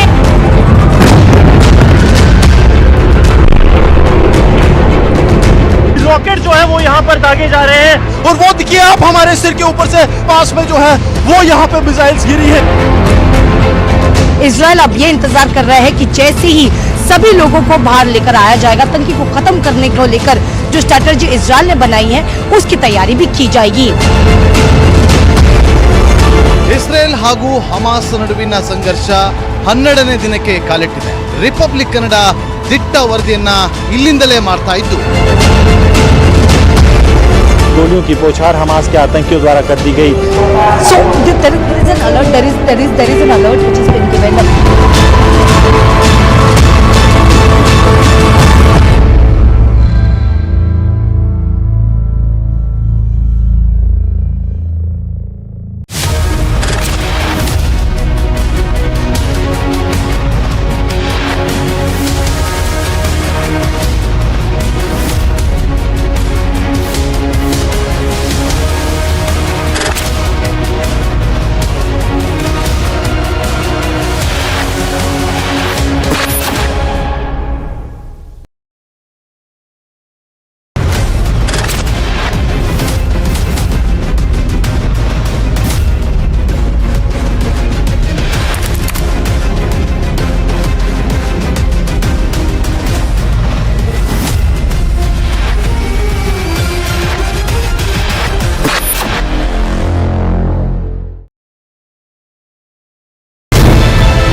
people here who were staying, but there was a rocket that was fired. The condition of the house, as you can see, it has completely been destroyed.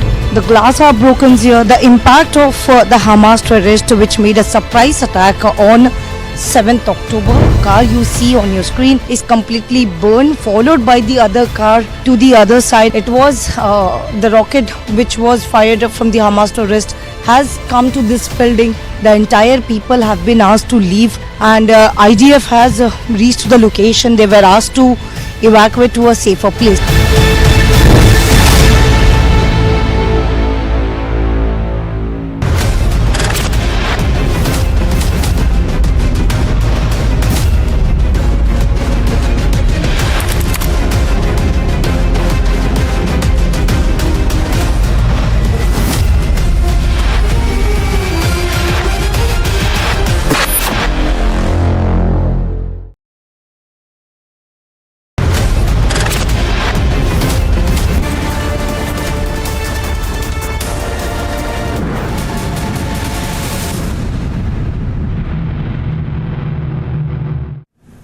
Thank you for staying with Republic. Our non-stop rolling coverage continues as we get you every aspect of the Gaganyaan mission, the test flight, the maiden test flight that not just saw a successful liftoff, but the objective of the mission that stands achieved. Also joining us on the broadcast is R.C. Kapoor. He's a space scientist. He's joining us from Bengaluru as we answer all your questions on the success of this mission. But before that, I'm being told that Mr. Nambi Narayanan is also with us on the broadcast. Nambi sir, if I can come back to you. We were in conversation right after Isro had announced that there is a pause as far as the mission is concerned at 8:45, just at 5 seconds on that countdown is when they had held the mission.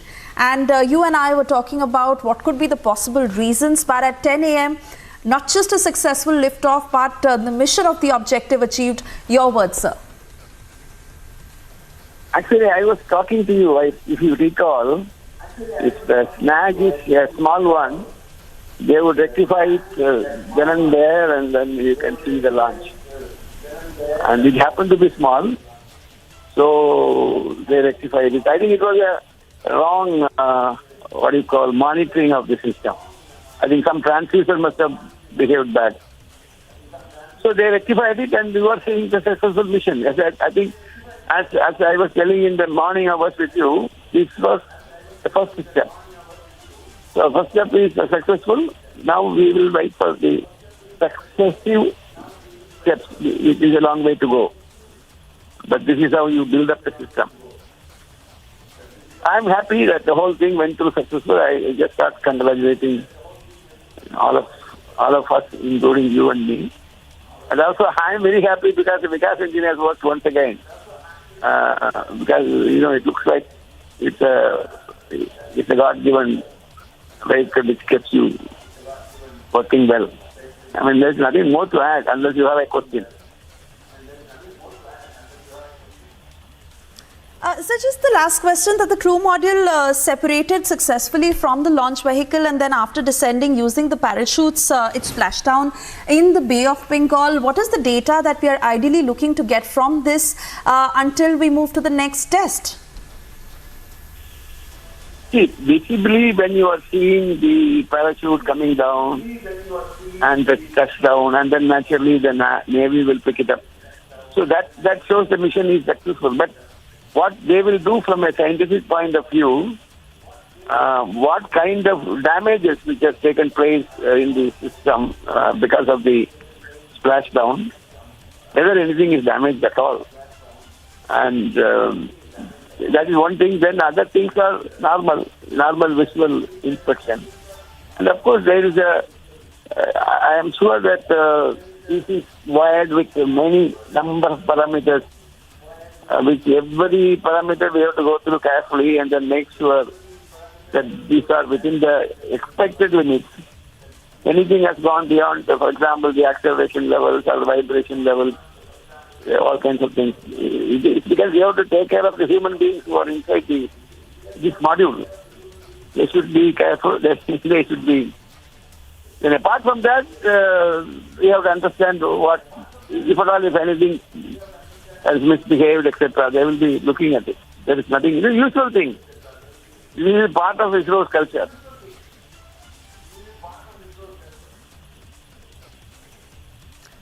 All right.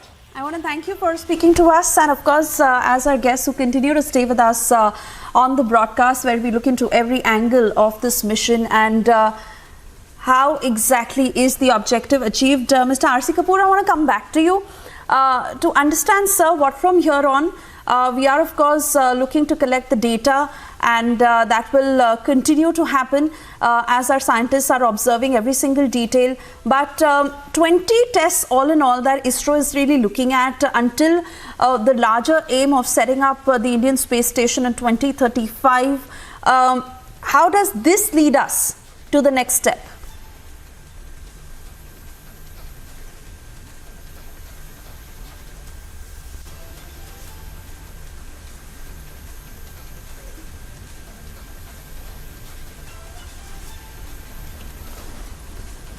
Mr. R.C. Kapoor, are you able to hear me? Yes, I am able to.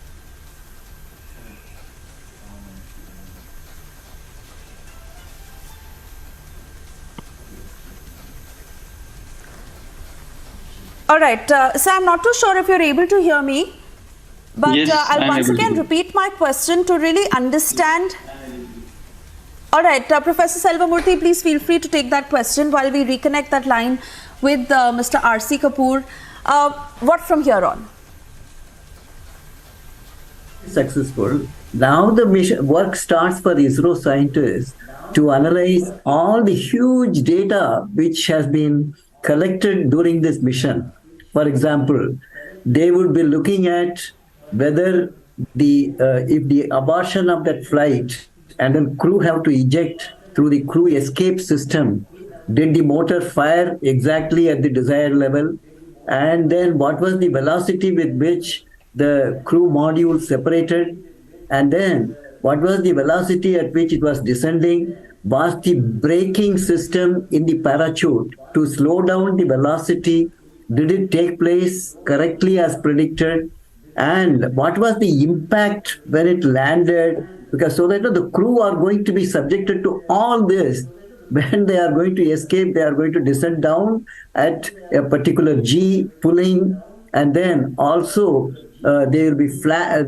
Even though the crew module the lands there, then what is the vibration impact? And the crew have to withstand that. So all this will be monitored now, and the temperature.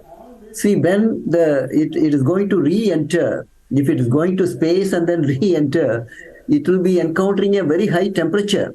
So we are putting the temperature insulation modules like carbon-carbon composite tiles are put there.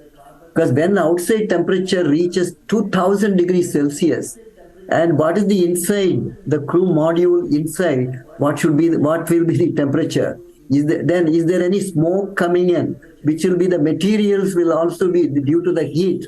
Some of the fumes may be coming inside, which will be affecting. So all this, they will be measuring what is the temperature variations, what is the vibration, what is the impact, and also the various the parameters to which the crew will be exposed. This will be analyzed. By that they will plan the next D2, which will be, they will be actually putting a mannequin, like you can call it as a robo or a mannequin, in which they will be doing on this mannequin itself the physiological parameters. Like, for example, electrocardiogram. They will be measuring also the respiration, body temperature, and also the blood pressure. So all this will be put on a dummy robo or the mannequin.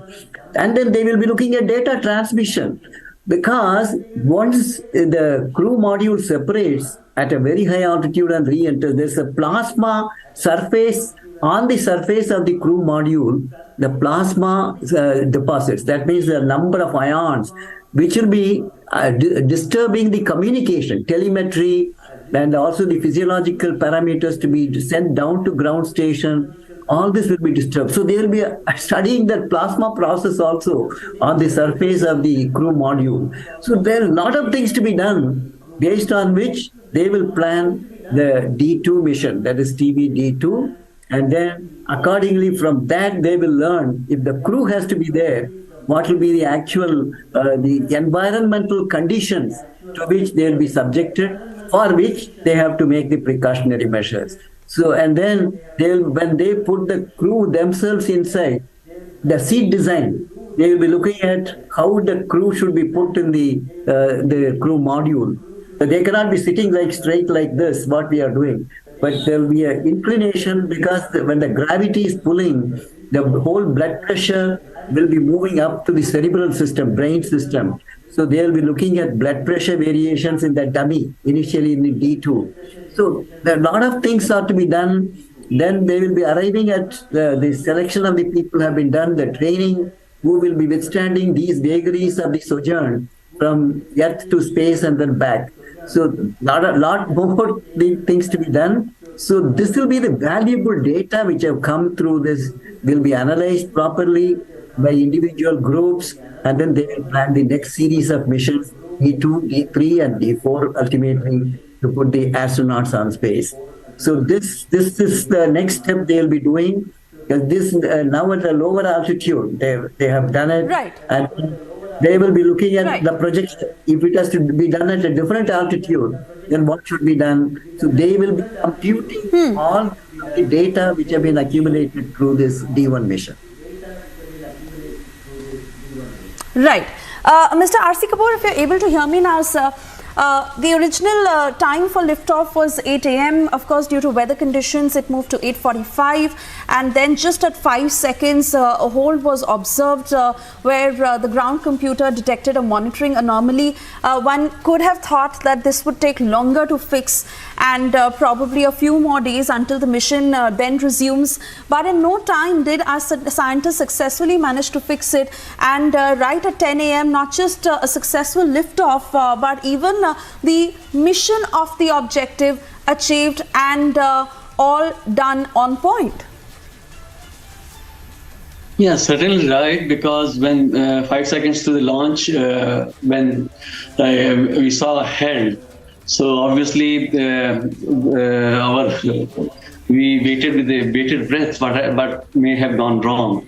And after some time, it was announced that possibly that weather may have been the culprit, because they have to observe all kinds of precautions. So when everything is perfect, then only a launch is sort of started. So here, later on, we learned that it's the ground computer that indicated some anomaly, so that their ignition was not fired. So obviously, Isro was to look into this, and one good thing is that they were able to very quickly find out where the thing may have gone wrong. So that they set right, and when all the systems communicated that they are in perfect condition, so at that time, at 10 o'clock today, the launch was made. And it was only a matter of about 9 minutes. All through that, the entire operation has been done, because we have seen how with the parachute the crew module has been brought down. And there are two steps in this flight at a height of 11.7 kilometer and then 16.7 kilometer. At 11.7 kilometer, the crew escape system with the crew module separated from the rocket. Rocket fell into the sea about 6 kilometers from the shore. And as I saw the flight path and the calculated path and the path that was traced, they were almost in unison. So it's a fantastic thing to see that everything has gone very perfectly. And as my friend was saying right now, there are a lot of tests and there's a lot of data that is going to be in the hands of Isro for the next flight, so that they are going to plan it, the next test flight, keeping all of this in mind. And he described the entire process of how the re-entry takes place, and then how a crew module is when it rushes down towards the ground and where it has to be brought down. our crew module has to be eventually brought down into the sea, and we use parachutes. So that is at the time when Gaganyaan carries all the three astronauts.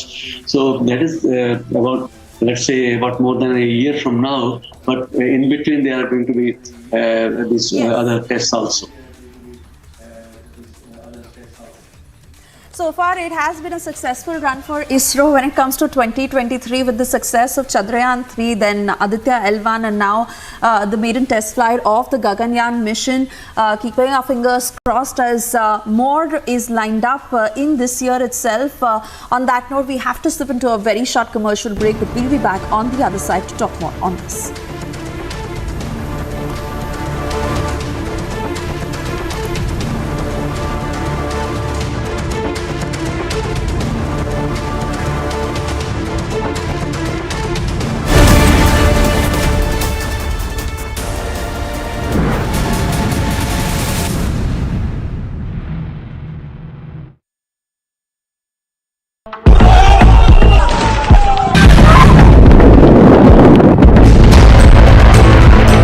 Confident about the Israeli forces has it, and they are on their way.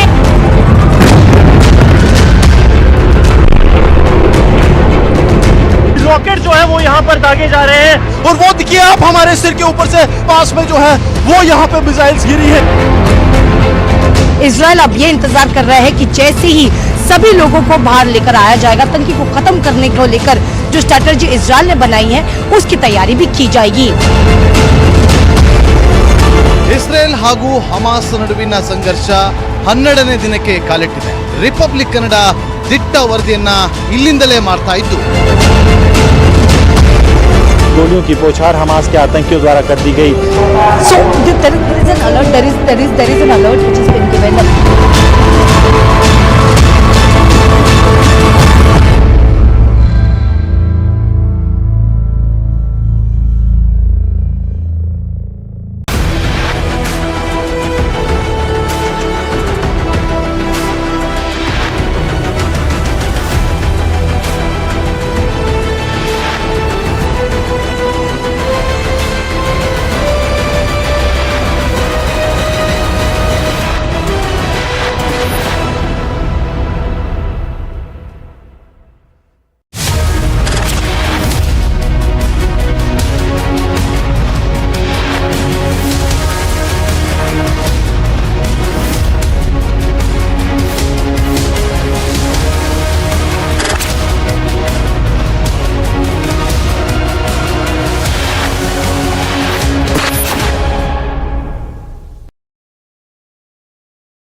Here who were staying, but there was a rocket that was fired. The condition of the house, as you can see, it has completely been destroyed. The glass are broken here. The impact of the Hamas terrorist which made a surprise attack on 7th October. Car you see on your screen is completely burned, followed by the other car to the other side. It was the rocket which was fired from the Hamas terrorist has come to this building. The entire people have been asked to leave, and IDF has reached the location. They were asked to evacuate to a safer place.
Republic is the only channel who have been reporting from. Hello, Moto. Motorola, India's best 5G smartphone brand. Sources suggest that BJP's Central Election Committee has finalized the names of 84 candidates ahead of the upcoming Rajasthan Assembly elections. Regarding the Chief Minister candidate, sources say that whoever is contesting the election is eligible for the CM position in Rajasthan. The party had released its first list of candidates for 41 seats on the 1st of October. CEC meeting convened on Friday at the party headquarters to finalize the names for the remaining seats. Indian government has rejected any notion that it had violated international law in asking Canada to recall diplomats so that both governments have roughly the same number stationed in each country.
And we have been reporting from the same border of the Gaza Strip where all the Hamas terrorists which enter the kibbutz Be'eri and they started open firing. Not only this, but the rockets have also been fired from the Gaza Strip by the Hamas terrorists. It was more than 120 people who lost their lives. The visuals on your screen is of the IDF which have taken all the area it's a remote area of kibbutz Be'eri.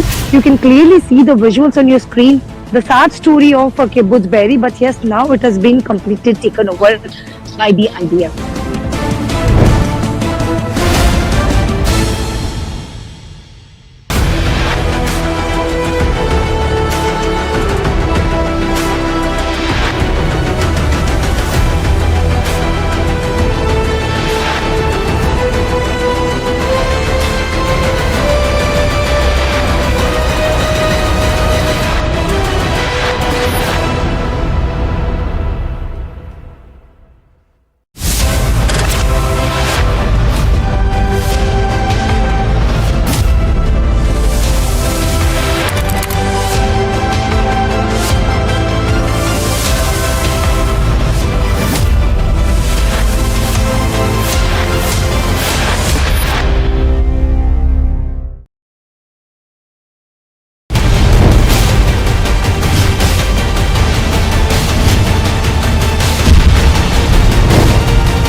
Union Home Minister Amit Shah attends National Police Memorial Day at the National Police memorial in the national capital. On this day, Union Home Minister Amit Shah said that in any nation, border security or internal security is not possible without an alert police force.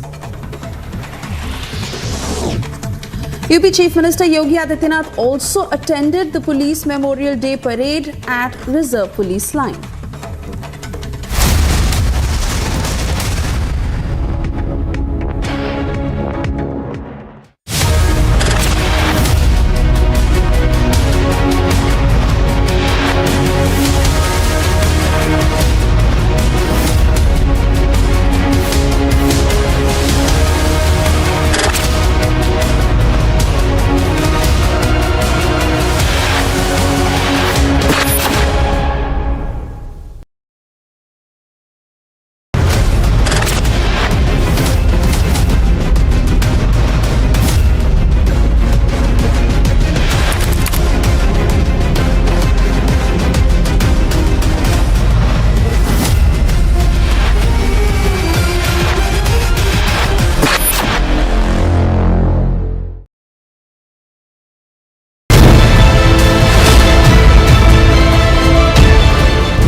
Here who were staying, but there was a rocket that was fired. The condition of the house, as you can see, it has completely been destroyed. The glass are broken here. The impact of the Hamas terrorist, which made a surprise attack on 7th October. Car you see on your screen is completely burned, followed by the other car to the other side. It was the rocket which was fired from the Hamas terrorist has come to this building. The entire people have been asked to leave, and IDF has reached the location. They were asked to evacuate to a safer place.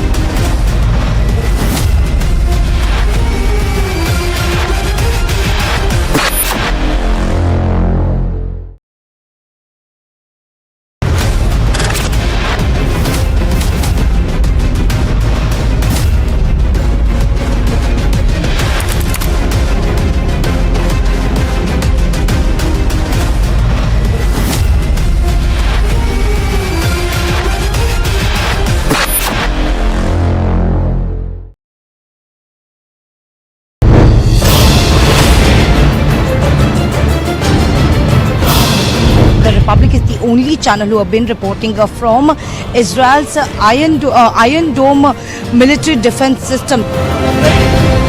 Okay, we have to get down again. It's a missile. Has been fired. As you can see on your screen, there are missiles showing you. Alisha has been exclusively reporting from the ground zero that this was the Iron Dome system that has just now fired another missile. So these are the exclusive visuals that we are showing. The rocket that has been fired but has now been intercepted by the Iron Dome.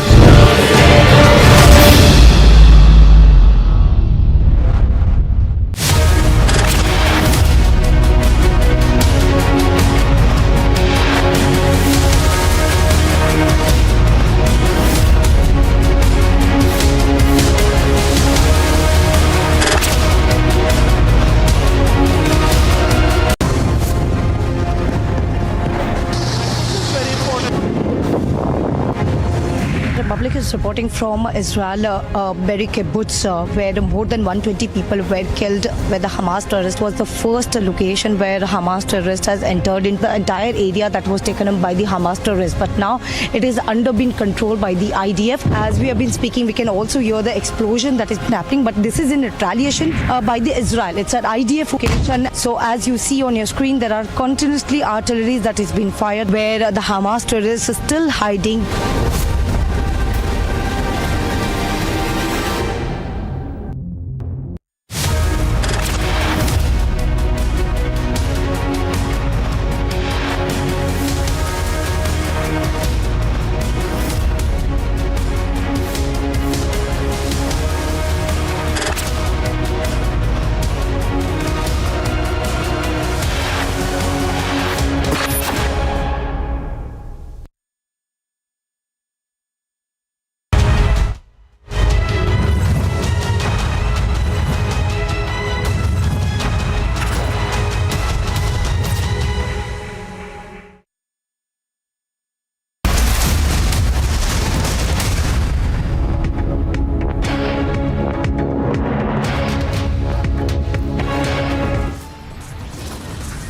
Happy to announce the successful accomplishment of the TV-D1 mission for the Gaganyaan program through a test vehicle demonstration in which the vehicle has gone up to a Mach number, which is a speed of sound slightly above that, and initiated an abort condition.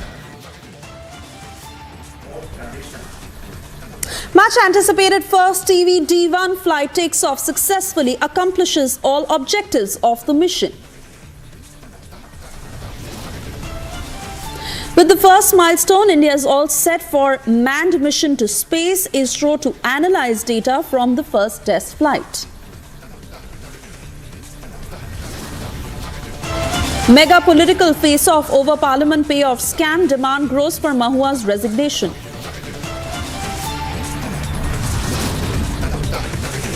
As Hamas and Hezbollah continue attacks, late-night rocket attacks captured on Republic camera. Hamas releases 2 US citizens, a mother and a daughter who were held hostage. Israel vows to get all the hostages released soon. Israeli forces hit series of Hezbollah military targets after the group fired an anti-tank missile into Israeli territory.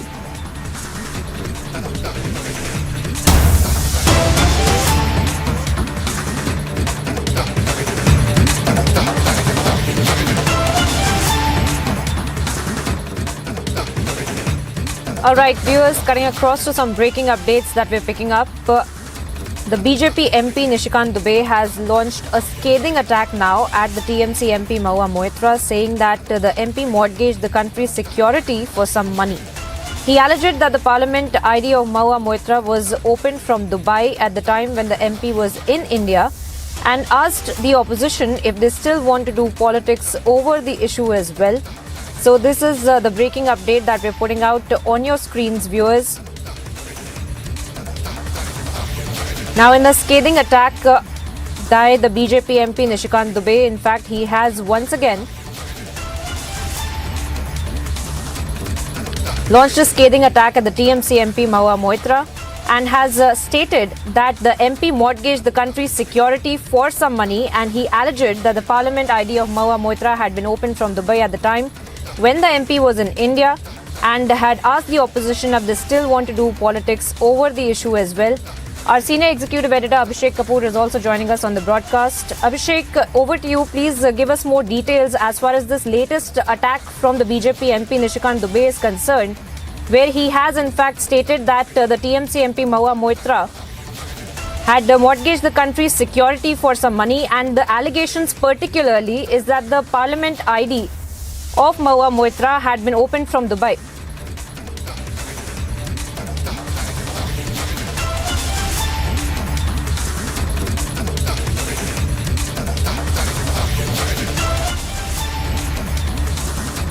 All right, and those are the details that we're putting out on your screens as far as the BJP MP is concerned, and another scathing attack against Mahua Moitra that has been put up.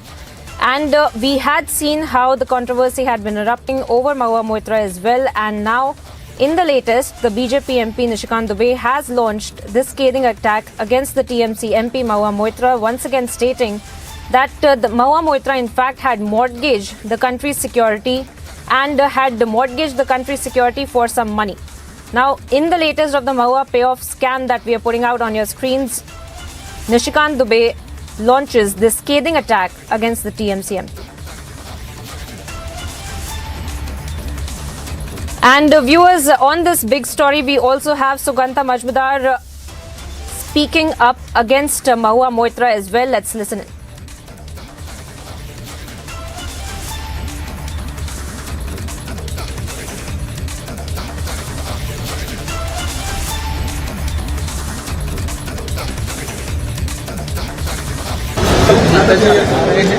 देखिए, दुर्गा पूजा बंगाल की संस्कृति का अभिन्न अंग है, इसलिए नड्डा जी आ रहे हैं और नड्डा जी का ससुराल बंगाली है, आप जानते हैं।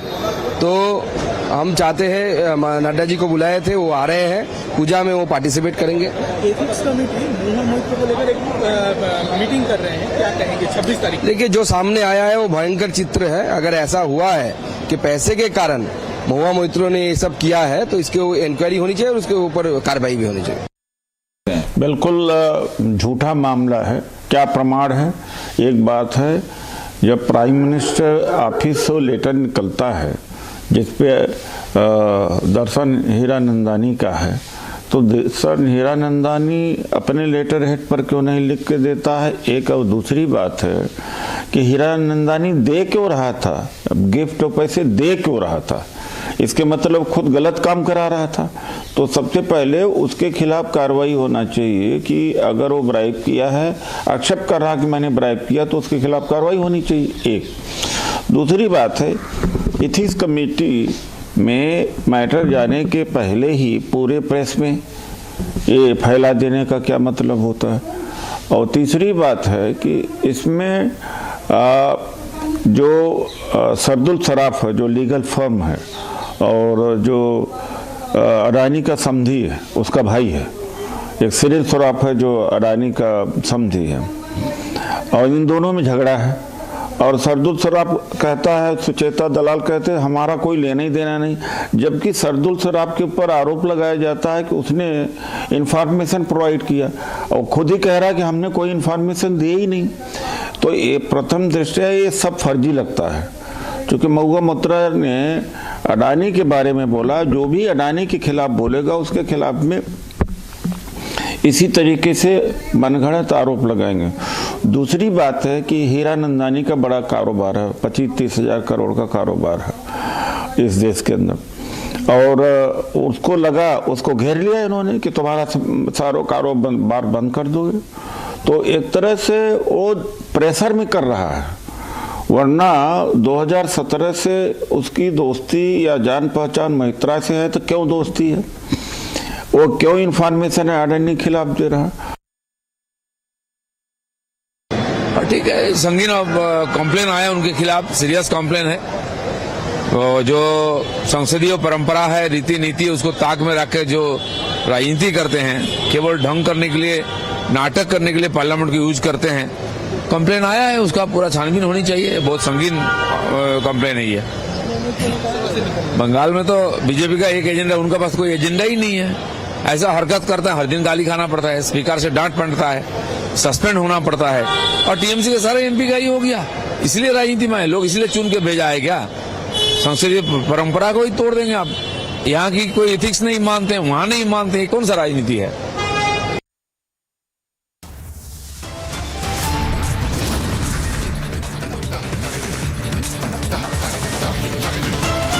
Slipping into a very short break here now, viewers, getting you details on the other side of how the much anticipated first TV-D1 flight takes off successfully, accomplishes all the objectives of the mission.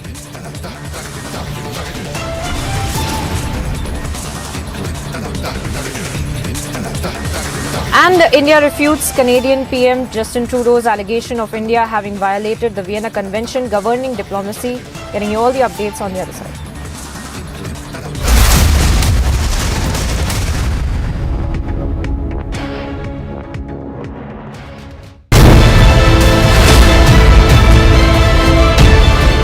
People here who were staying, but there was a rocket that was fired. The condition of the house, as you can see, it has completely been destroyed.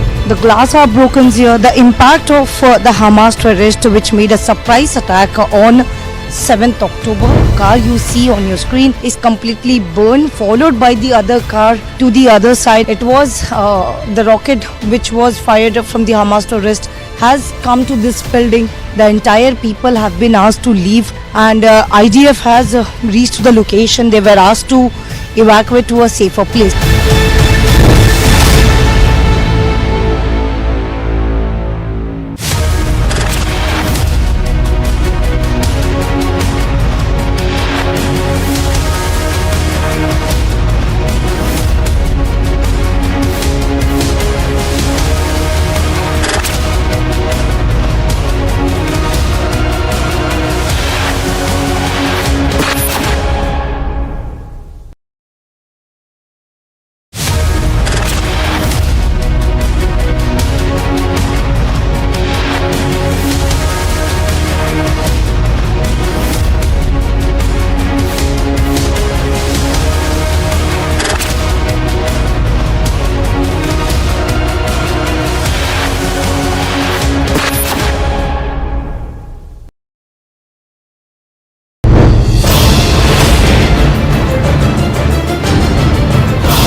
only channel who have been reporting from Israel's Iron Dome military defense system. Okay, we have to get down again. It's a missile has been fired. As you can see on your screen, there are missiles showing you. Alisha has been exclusively reporting from the ground zero that this was the Iron Dome system that has just now fired another missile. So these are the exclusive visuals that we are showing. The rocket that has been fired but has now been intercepted by the Iron Dome.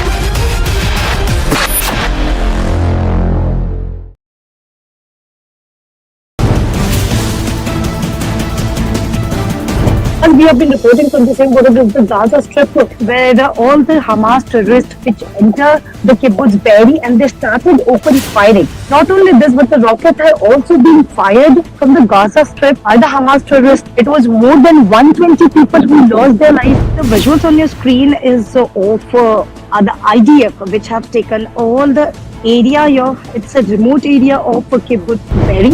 You can clearly see the visuals on your screen. The sad story of kibbutz Be'eri, but yes, now it has been completely taken over by the IDF.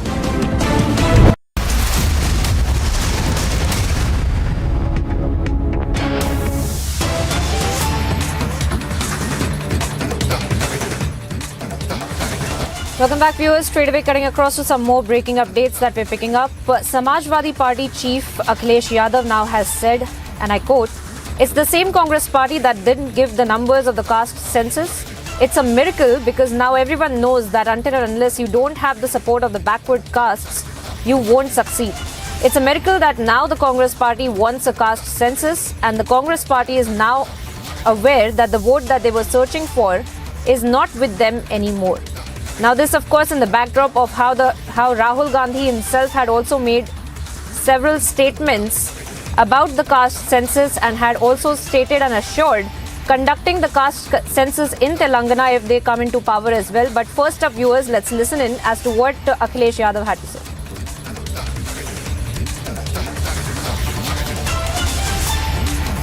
कहिए कि Congress party अब मुखर हुई है। ये वही Congress party है जिसने जाति जनगणना के आंकड़े नहीं दिए, जाति जनगणना नहीं होने दिए। ये चमत्कार है, प्रखर मत बोलिए, ये चमत्कार है, क्योंकि सबको एहसास हो गया है कि जब तक पिछड़े, दलित और आदिवासी और अल्पसंख्यक भाइयों का साथ नहीं लोगे तो आप कामयाब नहीं होगे। आपने नहीं देखा, प्रधानमंत्री जी खुद कहते हैं हम पिछड़े हैं, तो अगर पिछड़े, दलित और आदिवासी और अगड़े भी कुछ अगर जाति जनगणना मांग रहे हो तो इसमें क्या बात है। तो ये तो चमत्कार सही है कि कांग्रेस पार्टी भी चमत्कार में आ गई और कह रही है उन्हें भी जाति करना चाहिए, क्योंकि उन्हें पता है कि वो वोट जो ढूंढते थे वो वोट अब उनके साथ नहीं है। Hello, Moto. Motorola, India's best 5G smartphone brand. And now for some news in brief. Sources suggest that BJP's Central Election Committee has finalized the name of 84 candidates ahead of the upcoming Rajasthan Assembly elections. Regarding the Chief Minister candidate, the source said that whoever is contesting the election is eligible for the Chief Ministerial position in Rajasthan. The party had also released its first list of the candidates for 41 seats on October 1st. The CEC meeting convened on Friday at the party headquarters office to finalize the names of the remaining seats.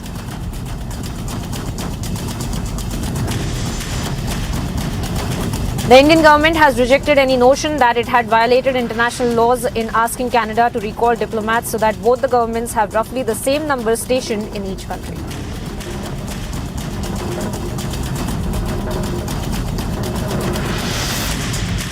Union Home Minister Amit Shah attends the National Police Memorial Day at the National Police Memorial in Delhi. At the National Police Memorial, Union Home Minister Amit Shah says that in any nation, border security and internal security is not possible without an alert police force.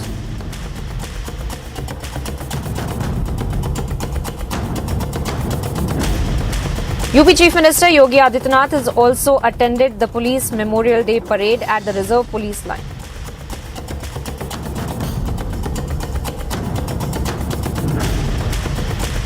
A massive fire broke out at a boys' hostel in Telangana in Hyderabad. There were no casualties reported in the incident. The fire has been brought under control and the cause of the fire is still being ascertained.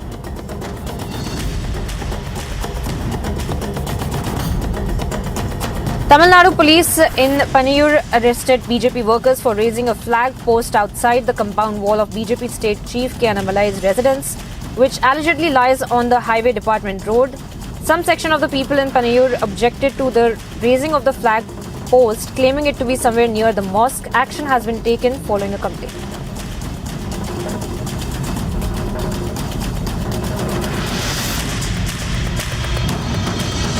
BRS President Chief Minister K. Chandrasekhar Rao has expressed confidence that his party would emerge victorious in the upcoming assembly elections, securing between 95 to 105 seats in the 119-member House.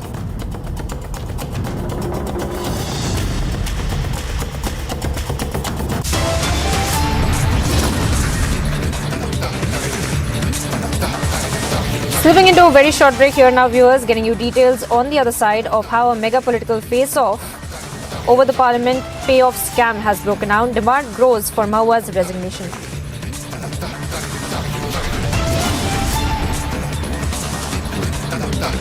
Israeli forces hit series of Hezbollah military targets after the group fired an anti-tank missiles into Israeli territory.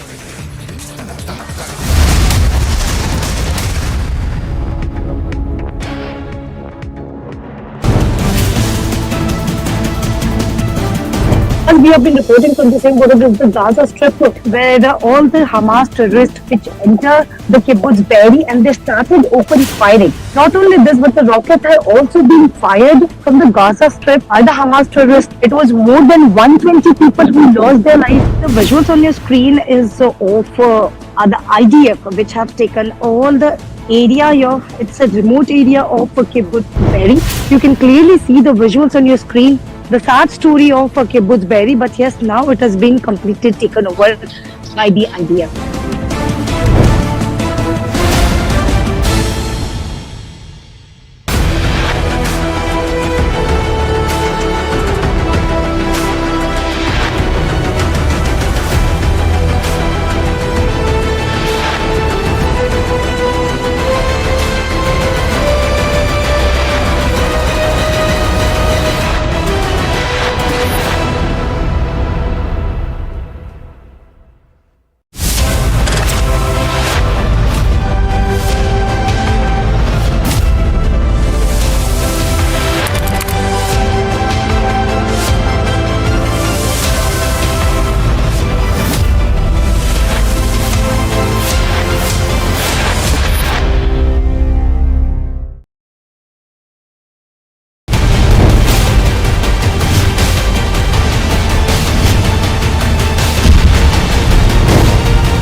confident about the Israeli forces has it, and they are on their way.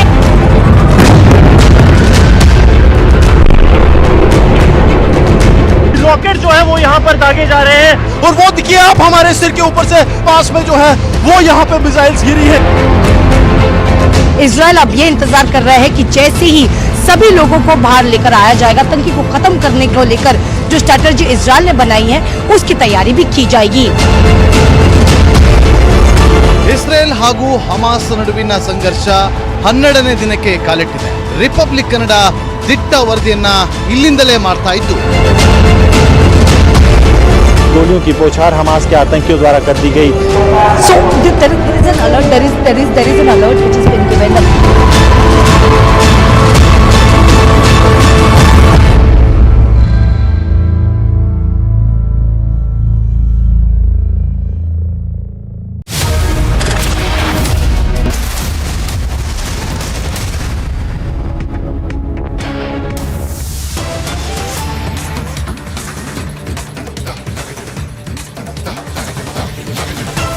Welcome back, viewers. Straight away cutting across to one more breaking update that we're getting from the neighbouring country of Pakistan, where the three-time Prime Minister Nawaz Sharif is scheduled to arrive back home on Saturday after 4 years of self-imposed exile in London to kickstart his party campaign 3 months ahead of the general elections that has been pushed to January 2024 now.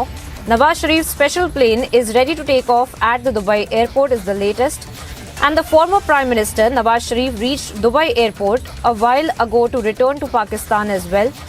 And these are the updates that we're putting out of the senior leader Nawaz Sharif. And as we also see how Pakistan's political fate really in crisis, as we look at the primary opposition of Nawaz Sharif, that is Imran Khan, who is already languishing in jail, and the elections that have already been pushed back to January 2024. And in the latest, as far as Nawaz Sharif is concerned, after returning from his self-imposed exile in London, he is all set to kickstart his party campaign 3 months ahead of the general elections.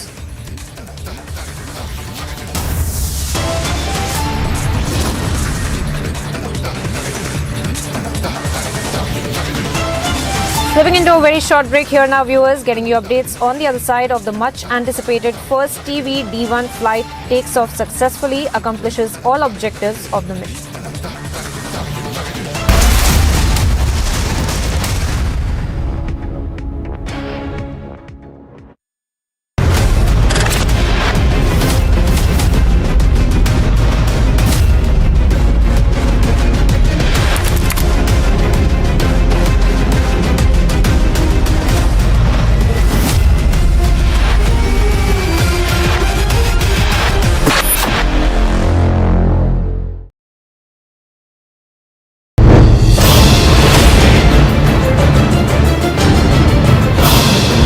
Republic is the only channel who have been reporting from Israel's Iron Dome military defense system. Okay, we have to get down again. It's a missile. It's a missile has been fired. As you can see on your screen, there are missiles showing you. Alisha has been exclusively reporting from the ground zero that this was the Iron Dome system that has just now fired another missile. So these are the exclusive visuals that we are showing. The rocket that has been fired but has now been intercepted by the Iron Dome.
Confident about the Israeli forces has it, and they are on their way.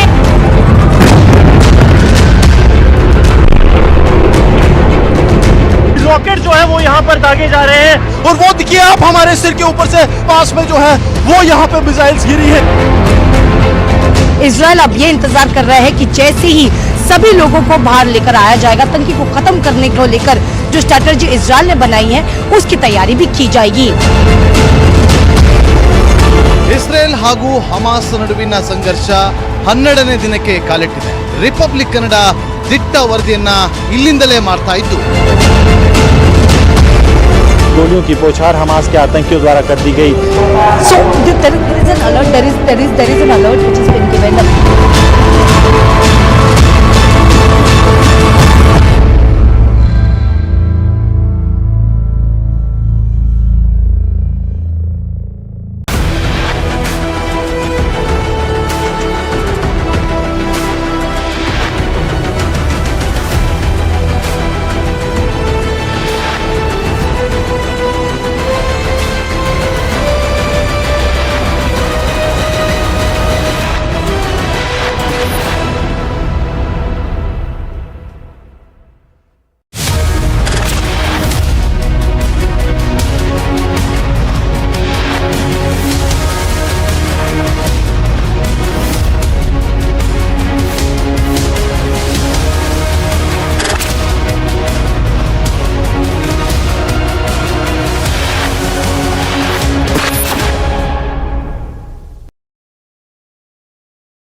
People here who were staying, but there was a rocket that was fired. The condition of the house, as you can see, it has completely been destroyed.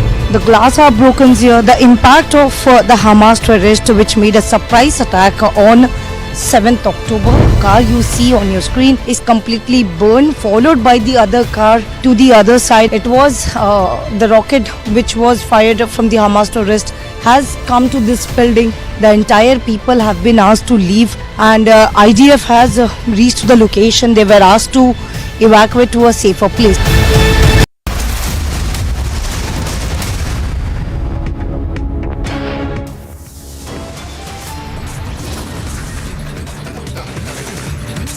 It's 11:30 viewers, and here are the headlines. Much anticipated first TV-D1 flight takes off successfully, accomplishes all objectives of the mission. I'm very happy to announce the successful accomplishment of the TV-D1 mission for the Gaganyaan program through a test vehicle demonstration in which the vehicle has gone up to a Mach number, which is a speed of sound slightly above that, and initiated an abort condition.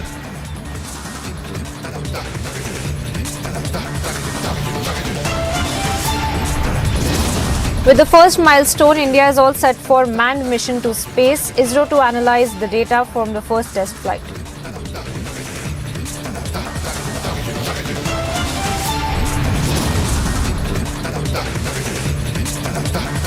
Mega political face-off over the parliament payoff scam. Demand grows for Mahua's resignation.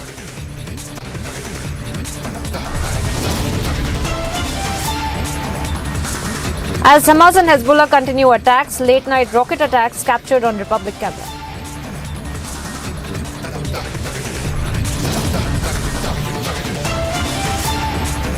Hamas releases 2 US citizens, a mother and daughter who were held hostage. Israel vows to get all the hostages released soon.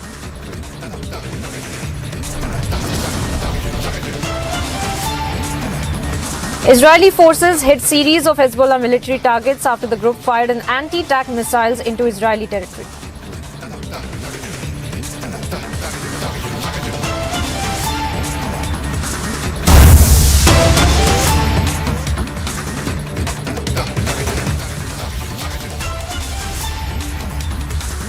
And straight away getting across to some more breaking updates that we're getting for you viewers as the Israel-Hamas continues to rage on entering day 15. The IDF has now informed that the military continues to prepare for the next stage of the war.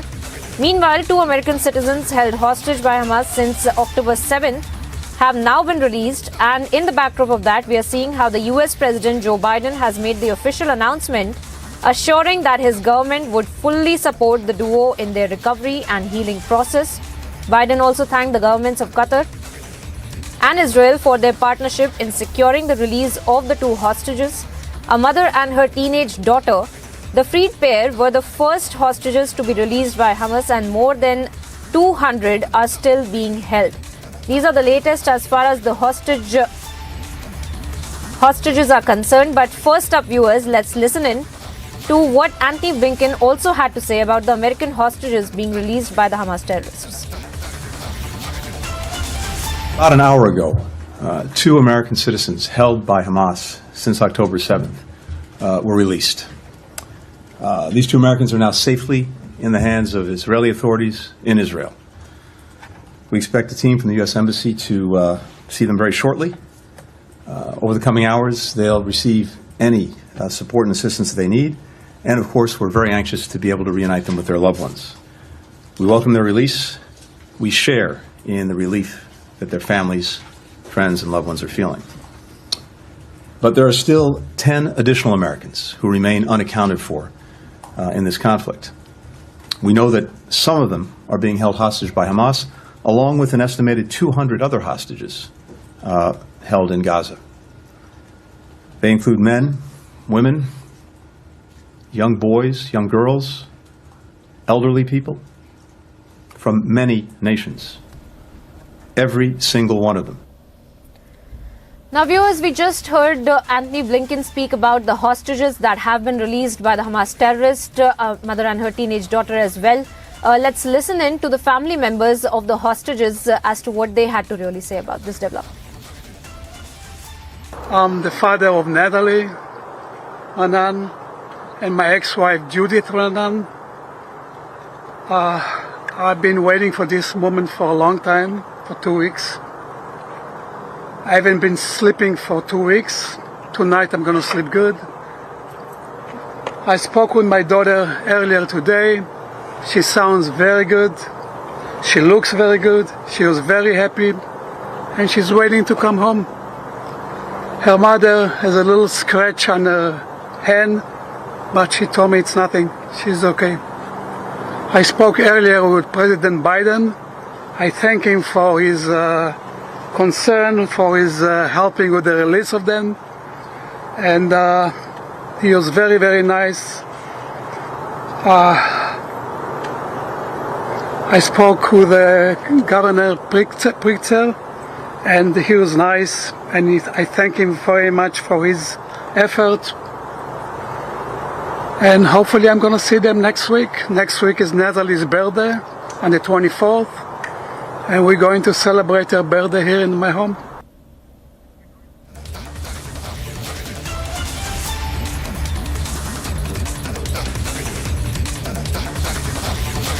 So viewers, we just heard in the father of the hostages as well after he had spoken to them. But let's go across to Gursimran, who's on ground zero. Let's listen into what he's reporting on.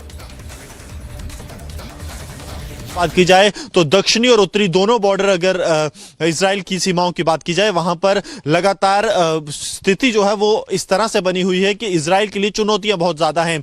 उत्तरी border की बात करें तो वहां Lebanon सीमा पर जिस तरह से हिजबुल्लाह के आतंकी पूरी जोर आजमाइश कर रहे हैं कि ज्यादा से ज्यादा नुकसान इजराइल डिफेंस फोर्सेस को पहुंचाया जाए, इससे बात बिल्कुल साफ हो गई है कि इजराइल को 2 फ्रंट वॉर अगर होती है तो लड़नी पड़ेगी, क्योंकि हमास के आतंकी रुकने का नाम नहीं ले रहे। वहीं दूसरी ओर जिस तरह से हिजबुल्लाह एक्टिव हुआ है, अब इजराइल का ध्यान 2 तरफ केंद्रित है।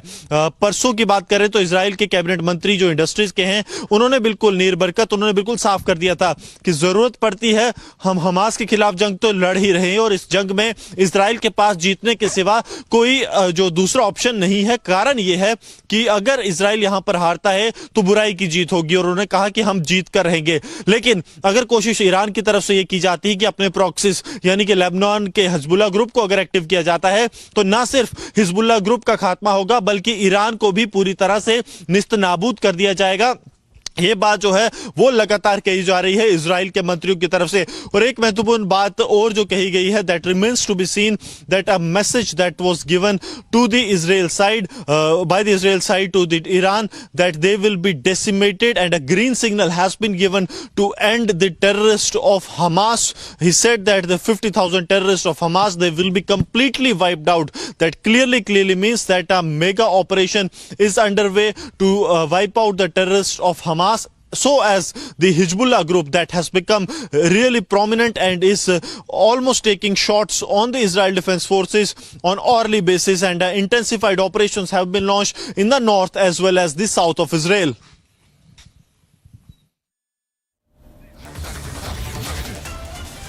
All right, thank you Gursimran for joining us and sending us those details. But right now, viewers, slipping into a very short break and bringing you details on the other side of the mega political face-off over the parliament payoff scam. Demand grows for Mahua's resignation.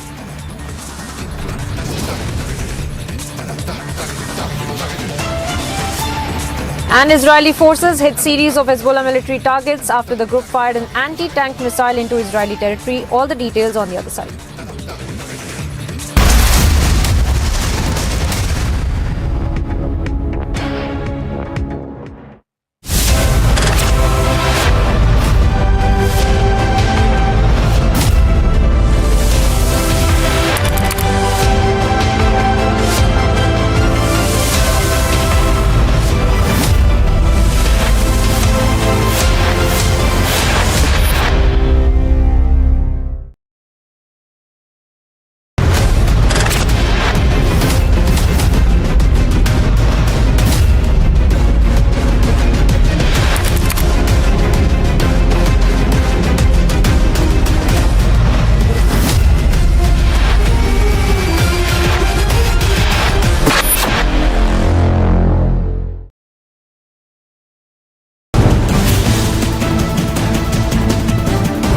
We have been reporting from the same border as the Gaza Strip, where all the Hamas terrorists which enter the kibbutz Be'eri and they started open firing. Not only this, but the rocket had also been fired from the Gaza Strip by the Hamas terrorists. It was more than 120 people who lost their lives. The visuals on your screen is of the IDF, which have taken all the area of, it's a remote area of kibbutz Be'eri.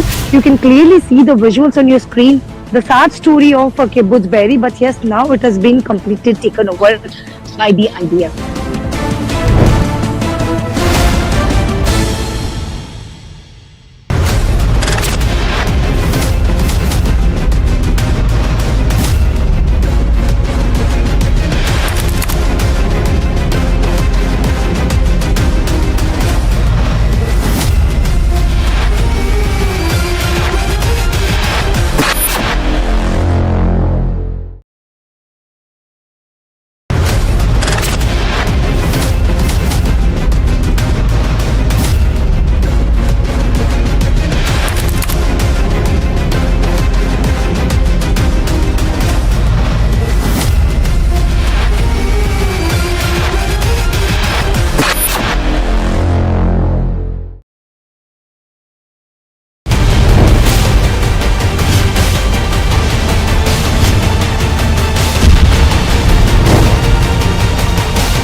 And we have been reporting from the same border as the Gaza Strip, where all the Hamas terrorists which enter the kibbutz Be'eri and they started open firing. Not only this, but the rocket had also been fired from the Gaza Strip by the Hamas terrorists. It was more than 120 people who lost their lives. The visuals on your screen is of the IDF, which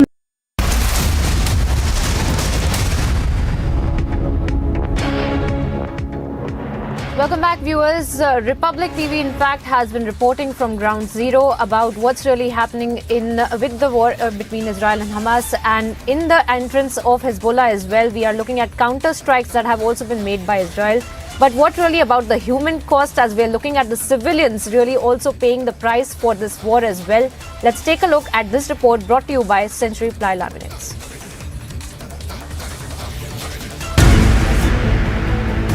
More than 4,200 people have been displaced from villages in South Lebanon by clashes on the border with Israel.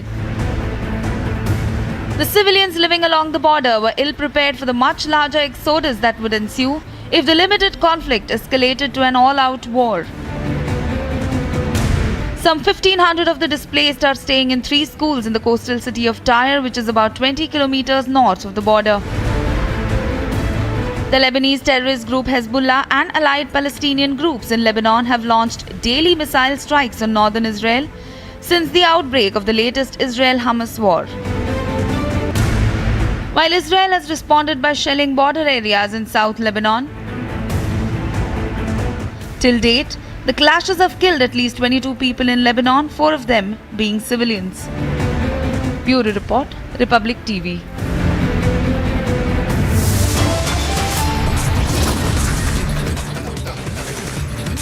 Stepping into a very short break here now, viewers, getting you details on the other side with the first milestone. India is all set for manned mission to space. Isro to analyze data from the first test flight.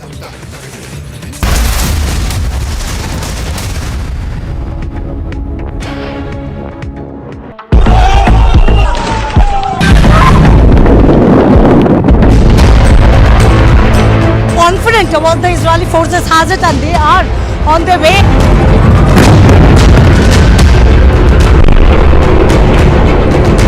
Rocket जो है वो यहाँ पर दागे जा रहे हैं और वो देखिए आप हमारे सिर के ऊपर से पास में जो है वो यहाँ पे मिसाइल्स गिरी है। इजराइल अब ये इंतजार कर रहा है कि जैसे ही सभी लोगों को बाहर लेकर आया जाएगा, आतंकी को खत्म करने को लेकर जो स्ट्रैटेजी इजराइल ने बनाई है उसकी तैयारी भी की जाएगी। ಇಸ್ರೇಲ್ ಹಾಗೂ ಹಮಾಸ್ ನಡುವಿನ ಸಂಘರ್ಷ 12ನೇ ದಿನಕ್ಕೆ ಕಾಲಿಟ್ಟಿದೆ. ರಿಪಬ್ಲಿಕ್ ಕನ್ನಡ ದಿಟ್ಟ ವರದಿಯನ್ನ ಇಲ್ಲಿಂದಲೇ ಮಾಡ್ತಾ ಇದ್ದು, गोलियों की बौछार हमास के आतंकियों द्वारा कर दी गई। So there is an alert. There is an alert which has been given.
People here who were staying, but there was a rocket that was fired. The condition of the house, as you can see, it has completely been destroyed. The glass are broken here. The impact of the Hamas terrorist, which made a surprise attack on 7th October. Car you see on your screen is completely burned, followed by the other car to the other side. It was the rocket which was fired from the Hamas terrorist has come to this building. The entire people have been asked to leave, and IDF has reached the location. They were asked to evacuate to a safer place.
Welcome back, viewers. We have some more breaking updates for you as the Canadian Prime Minister Justin Trudeau has now said that the government of India decided to unilaterally revoke the diplomatic immunity of 40 Canadian diplomats in India and that this is a violation of the Vienna Convention governing diplomacy. This is them choosing to contravene a very fundamental principle of international law and diplomacy is something that Justin Trudeau has also said. India has totally refused the allegations of Canada. And first up, let's listen in to what Justin Trudeau had to say.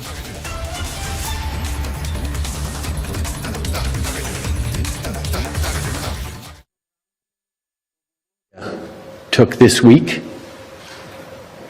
are themselves contrary to international law.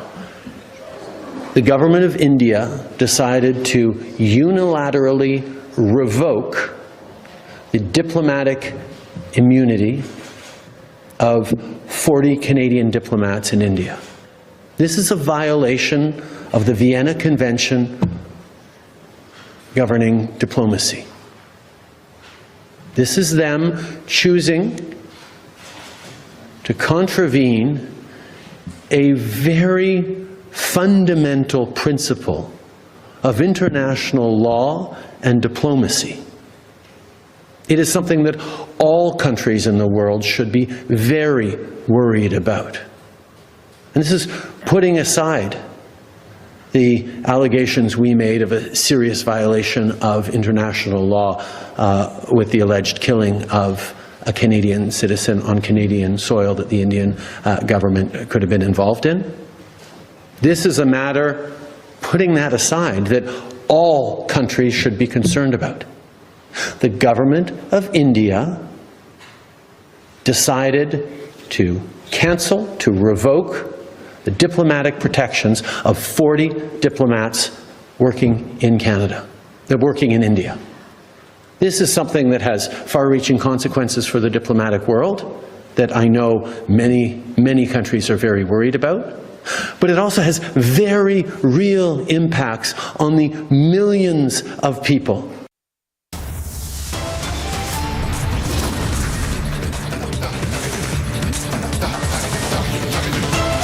Time now for a short break, viewers, getting you details on the other side of the mega political face-off over Parliament payoff scam. Demand grows for Mahua Moitra's resignation. Details on the other side.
Here who were staying, but there was a rocket that was fired. The condition of the house, as you can see, it has completely been destroyed.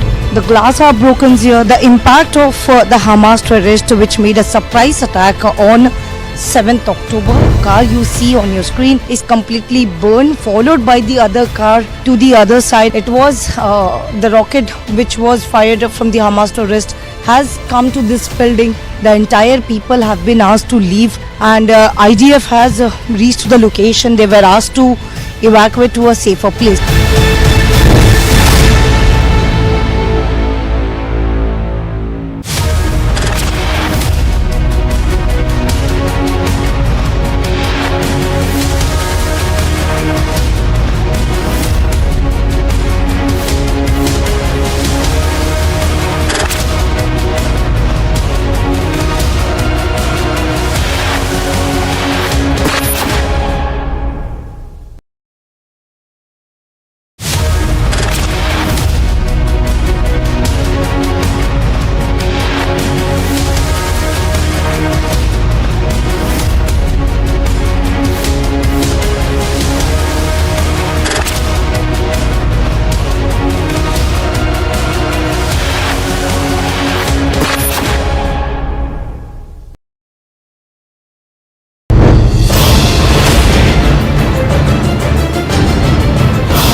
only channel who have been reporting from Israel's Iron Dome military defense system. Okay, we have to get down again. It's a missile. It's a missile has been fired. As you can see on your screen, there are missiles showing you. Alisha has been exclusively reporting from the ground zero that this was the Iron Dome system that has just now fired another missile. So these are the exclusive visuals that we are showing. The rocket that has been fired but has now been intercepted by the Iron Dome.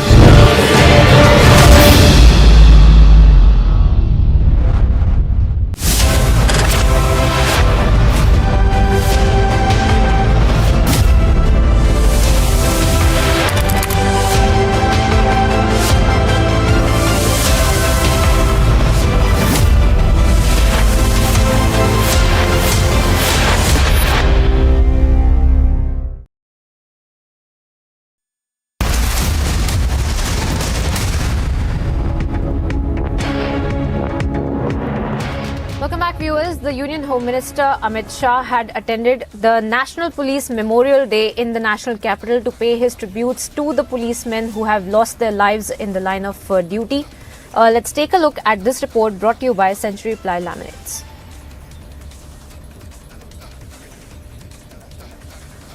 में 3 नए कानून लेकर आ रही हैं जो हमारी criminal justice system को आमूलचूल रूप से बदलेंगे। ये तीनों कानून अंग्रेजों के समय से बनाए गए थे। करीब 150 साल पुराने तीनों कानूनों के अंदर न केवल अब भारतीयता भी दिखाई पड़ेगी, हमारे संविधान की स्पिरिट से हर नागरिक के अधिकारों की सुरक्षा की रचना भी। कोर्टों के अंदर जो पेंडेंसी है इसको समाप्त करने के लिए मोदी जी ने बल दिया है। हमारे प्रधानमंत्री जी के निर्देश पर पुलिस टेक्नोलॉजी मिशन एक नए तीनों कानूनों का संसद के सामने पेश होना और ICGS के माध्यम से क्रिमिनल जस्टिस सिस्टम के अंदर पारदर्शिता और स्पीड दोनों को लाने का जो हमने लक्ष्य रखा है, मुझे विश्वास है कि आने वाले समय में पूरी क्रिमिनल जस्टिस सिस्टम को बदलने में हम सफल होंगे।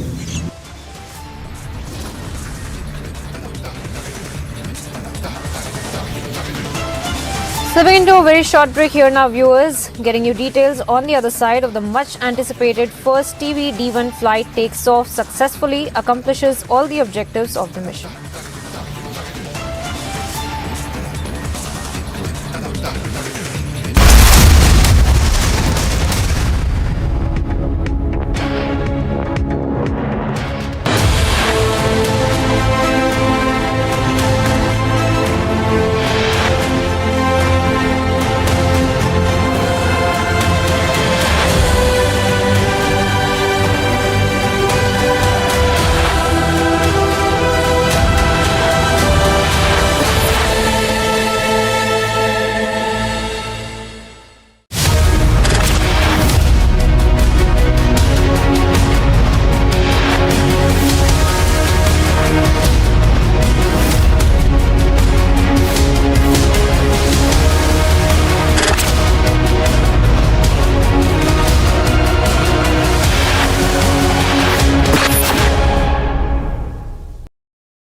And we have been reporting from the same border, the Gaza Strip, where all the Hamas terrorists which enter the kibbutz Be'eri and they started open firing. Not only this, but the rocket had also been fired from the Gaza Strip by the Hamas terrorists. It was more than 120 people who lost their lives. The visuals on your screen is of the IDF, which have taken all the area of, it's a remote area of kibbutz Be'eri. You can clearly see the visuals on your screen. The sad story of kibbutz Be'eri, but yes, now it has been completely taken over by the IDF.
Thank you for tuning in. You're watching Live and Breaking this Saturday afternoon. We get you all the top stories, but most importantly, the big success of our Isro scientists once again after the maiden test flight of the Gaganyaan mission took off and achieved its mission objective. That's and much more in this edition. First, a quick check of the headlines. BJP MP says Mahua Moitra compromised national security by sharing parliament login ID to a businessman sitting in Dubai. Congress party अब मुखर हुई है। ये वही Congress party है जिसने जाति जनगणना के आंकड़े नहीं दिए, जाति जनगणना नहीं होने दिए। ये चमत्कार है।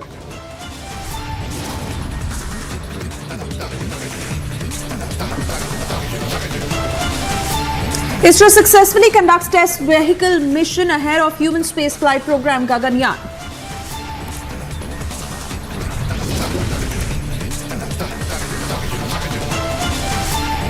India-Canada diplomatic face-off escalates as Canada cuts down diplomatic staff. Trudeau claims violation of international law.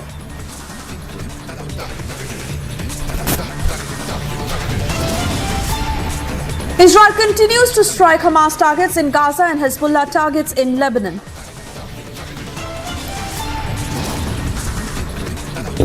Former Pakistan Prime Minister Nawaz Sharif set to return to Pakistan ahead of the elections.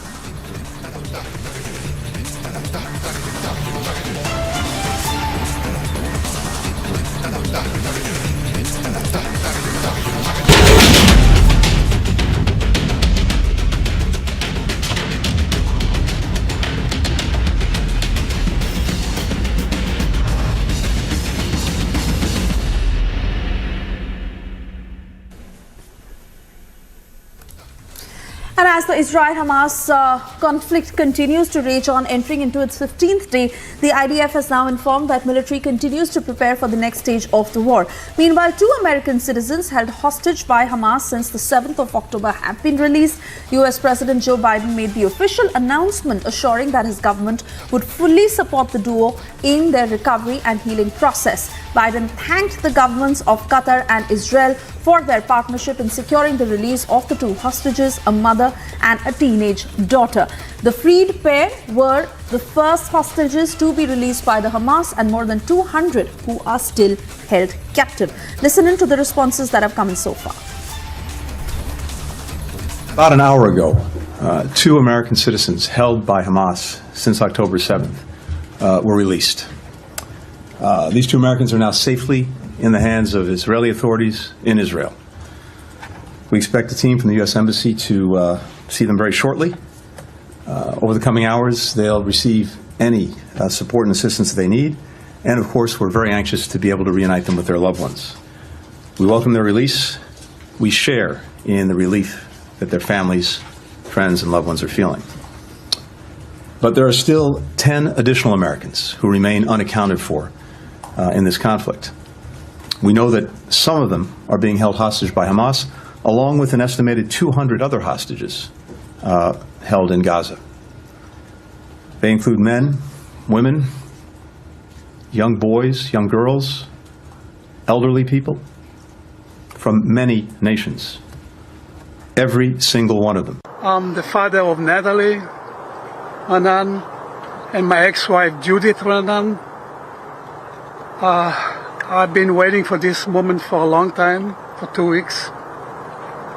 I haven't been sleeping for 2 weeks. Tonight I'm going to sleep good. I spoke with my daughter earlier today. She sounds very good. She looks very good. She was very happy. And she's waiting to come home.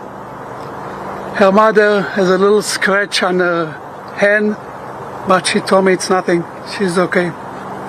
I spoke earlier with President Biden. I thank him for his concern, for his helping with the release of them. And he was very, very nice. I spoke with Governor Pritzker, and he was nice. And I thank him very much for his effort. And hopefully I'm going to see them next week. Next week is Natalie's birthday on the 24th. and we're going to celebrate her birthday here in my home.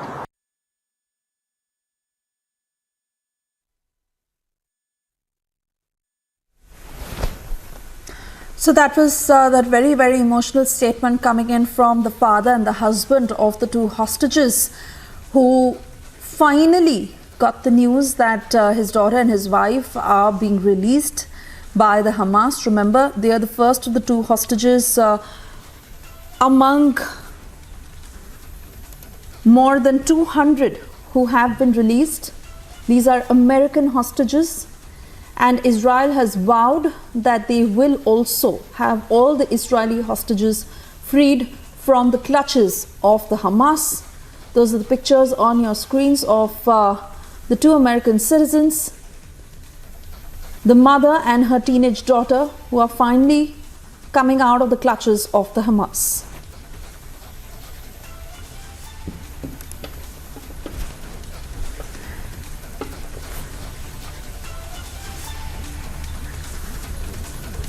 And we also get you details of the IDF aircraft that attacked a series of military targets of the Hezbollah terrorist organization in the last few hours. In response to the firing of anti-tank missiles and launches into Israeli territory last night, among the targets they were attacked a series of military compounds that were also used by the organization for operational needs and terrorist infrastructures. In addition, the IDF attacked an anti-tank launcher located in the border area and aimed at Israel.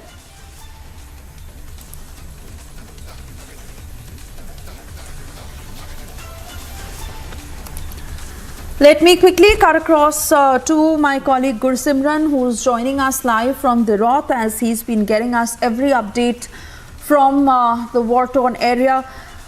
Gursimran, details of what the IDF is planning next. They are preparing for the second phase of the war, and they are saying that they will ensure that every Israeli hostage, is freed from the clutches of the Hamas. But in terms of the ground offensive, what's the latest? Primary goal of the Israel side remains to be the release of the hostages. Two hostages, those who were American nationals, they have been released by the Hamas. And when we spoke to the Israel Minister of Industry a couple of days back, he said that one of the key missions of this Operation Iron Sword remains to be that the hostages that have been taken by the Hamas terrorists, they be released at an earliest, and then the second phase of the operation will be that the Hamas terrorism will be wiped out from the Gaza Strip. What it seems primarily that since the two hostages have been released, the back-channel talks that are underway, be it with the help of Turkey or the United States or the Great Britain, that remains that there is something that is moving in the positive direction. But will it mean that it will only be limited to the release of the hostages, just what the Hamas is doing so as to give a good public perception, or it is the negotiations that are taking place between the Hamas side and the Israel side? Because when it comes to the open space, Israel is denying any of the negotiations that they are having with the Israel side, with the Hamas side. But that they are having with the Israel side, with the Hamas side. But the situation that is emerging, the way the ground operations have been put on halted, because what we are expecting that the next day from when the war began, it was very much clear that the Israel Defense Forces will be starting the ground operations. But that didn't happen. There is a heavy build-up on the borders of the Israel, be it with the Hamas side, the Gaza side, or with the Hezbollah group on the Lebanese border. So the preparations are in the full swing, but the time that they are taking, that might be because of the two reasons. First is the negotiations that they are having, the backdoor negotiation. Second must be the reason that they are playing the classical military drills. That is to weaken the enemy from their territory and then to advance so as to ensure that there is a less collateral damage. Because you know, the place, the Gaza Strip, the 40 kilometers by the 12 kilometers roughly, this entire area is considered as the fort of Hamas terrorists. They have a huge network of tunnels, huge network of their supplies of weapons from one place to another.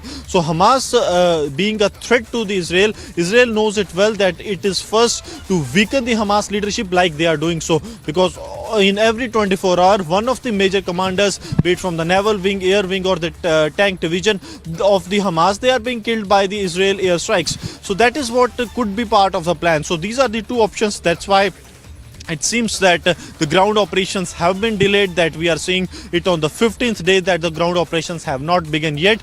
But the threat from the Hezbollah group is something the Israel is really concerned about, because Hamas is almost half what the Hezbollah group is.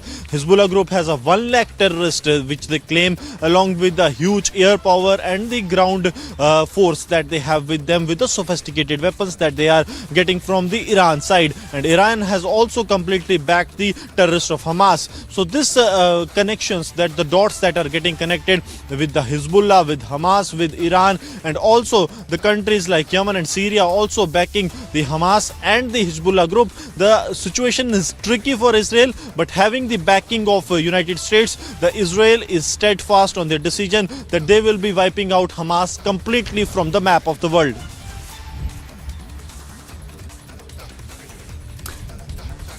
Gursimran, while you have pretty much put out the larger picture in terms of Hezbollah terrorists who they are categorically pinning down, targets that they are zeroing in on, and in fact the operational needs and terrorist infrastructures that they are going after. IDF had also attacked an anti-tank launcher that was located in the border area. So in that sense, really upping the ante.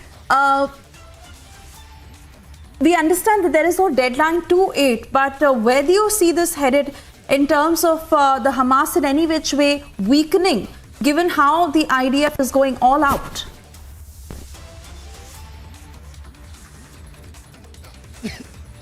See, almost on the daily basis Hamas is losing its commander, but it would not be right to say that the Hamas is on the knees or Hamas has lost the war, because the way Hamas is retaliating is something we would not have expected the way the operation started on the very first day of the war, because there were intense airstrikes that were being done, artillery is being used, tanks being moved to the forward locations. That was a massive build-up, and the strikes that have taken place on the cadres of Hamas, by now they would have been on the knees, but that has not happened because of their infrastructure that they have made in the Gaza Strip, and also the support they are getting from some of the countries, including the Iran, which is completely backing the Hamas, and also some of the emotional support that they are getting from the Arab countries. So the Hamas, what it seems for now, that they have some mayors in their cadre so that they can fight back with the Israel side. And now coming to the Hezbollah group has taken a pace to a next level. We know that in the first couple of days there was no movement almost from the Hezbollah group. Then Hezbollah group came pretty active, and now they are almost at a full-scale war with the Israel side. Like the Hamas is giving the retaliation to the Israel attacks, same is being done by the Hezbollah group.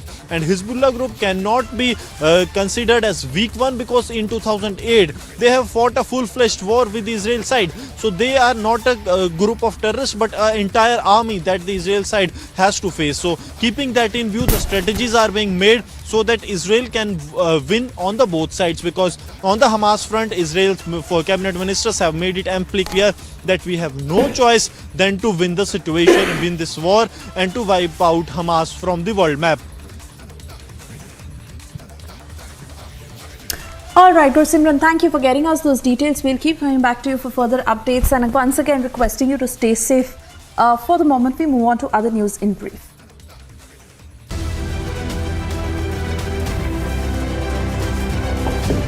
Japan's self-defense force aircraft carrying Japanese and South Korean evacuees from Israel arrived in Tokyo. A KC-767 landed at Haneda Airport carrying a total of 83 people, including 60 Japanese nationals and 18 South Koreans. United Nations humanitarians today said an agreement to unlock aid deliveries across the Gaza border was near, as Secretary General Antonio Guterres delivered a call in front of the gates at the Rafah crossing to get life-saving aid moving. More than 4,200 people have been displaced from villages in South Lebanon by clashes on the border with Israel. The local officials said on Friday, that they are ill-prepared for the much larger exodus that would ensue if the limited conflict escalates to an all-out war.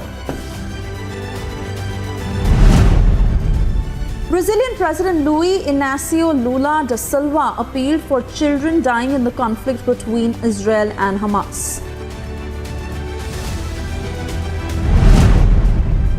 Thousands took to the streets of Sydney in Australia in support of Palestine, a rally that was held in which pro-Palestine slogans and demonstrations were held.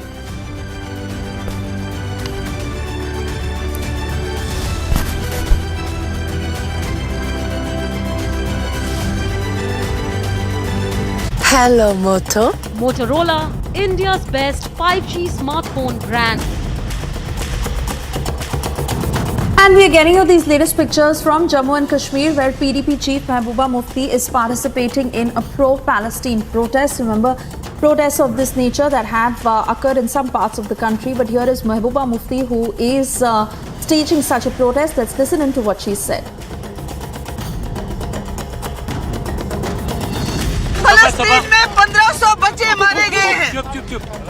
अभी तक हजारों की तादाद में फलस्तीन में बेगुनाह लोग मारे गए हैं और सारी दुनिया तमाशे देख रही है। जब यूक्रेन में 500 बच्चे 2 सालों के अंदर मारे गए तो सारा दुनिया जो है चीखने लगा।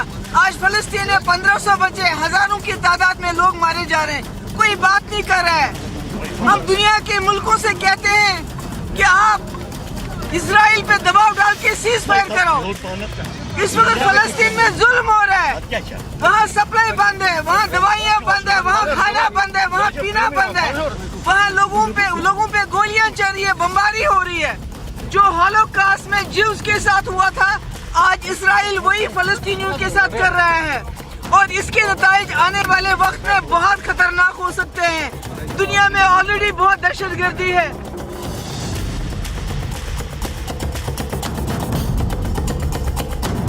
Cutting across to Zeenat, who's now joining us live on the broadcast. Zeenat, not a word against the Hamas, and really, in a sense, is Mehbooba Mufti also politicizing what is happening with regard to the Israel-Palestine conflict?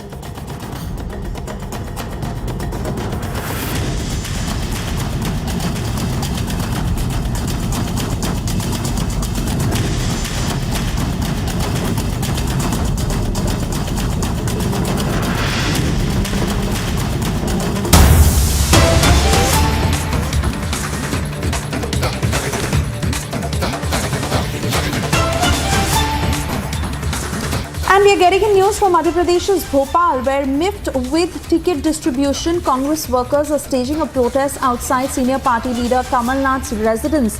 We'll also try and get you those pictures, but workers who are staging a protest outside Kamal Nath's residence. Why? Because they are miffed with ticket distribution. We'll also listen into what they are saying as Congress is exuding confidence when it comes to winning the upcoming polls in Madhya Pradesh, while infighting that is once again taking center stage. These are Congress workers who have taken to the streets as they are raising their voices over issues they have over ticket distribution. And these are protests that are underway outside Kamal Nath's residence. Cutting across to Satyavijay, who's joining us live from Bhopal. Satyavijay, what's happening there?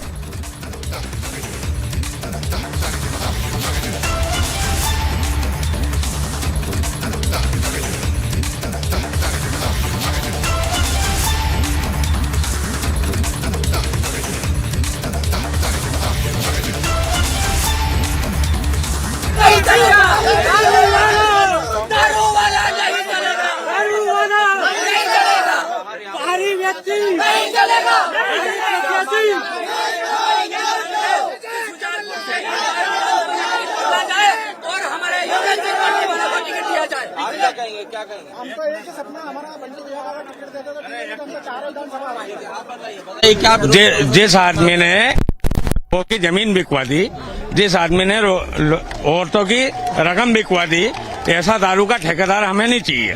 नहीं चाहिए। यहाँ पर आपसे मुलाकात का समय कुछ तय हुआ?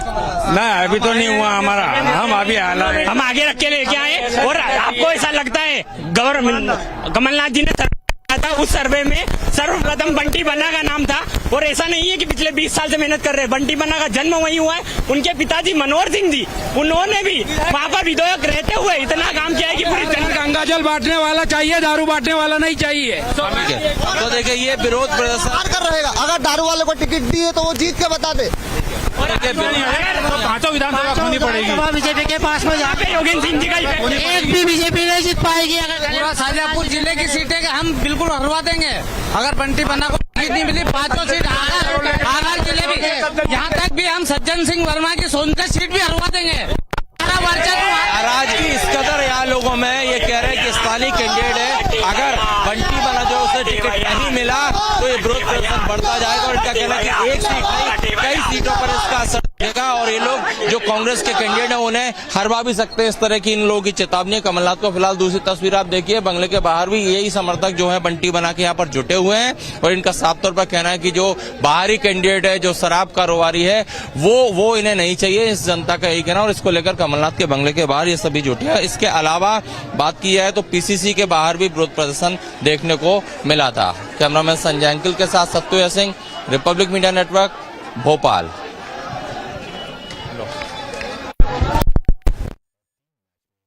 All right, so Satya Vijay getting us that ground report and voices of those Congress workers who are miffed as they are raising concerns over ticket distribution, and these are massive protests that are underway outside Kamalnath's residence.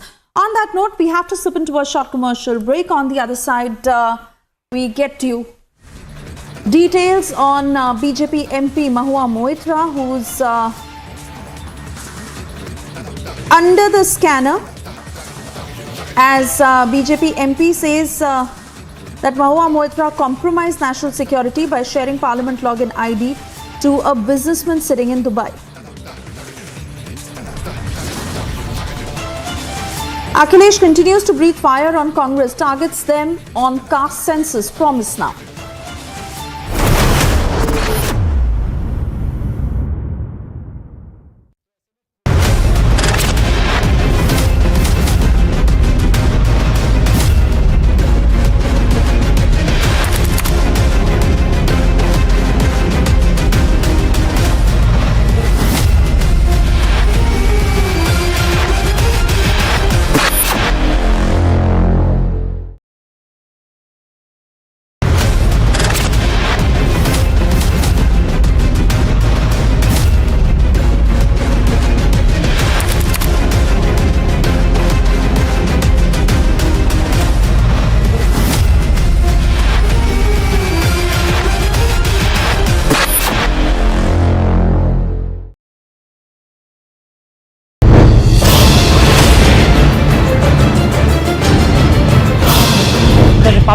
Only channel who have been reporting from Israel's Iron Dome military defense system.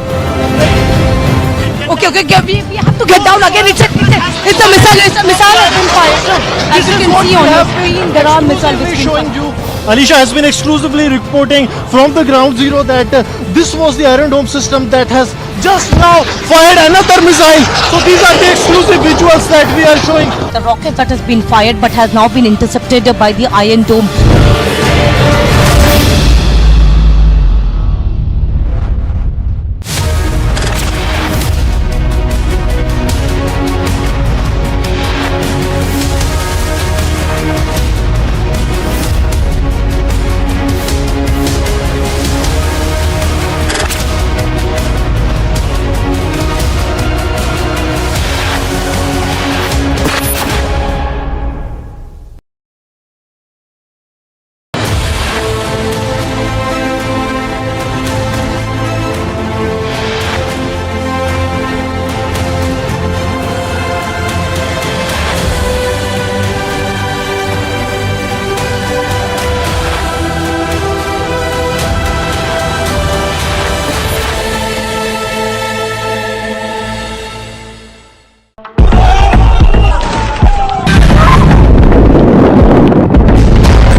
movement towards the Israeli forces has it, and they are on their way.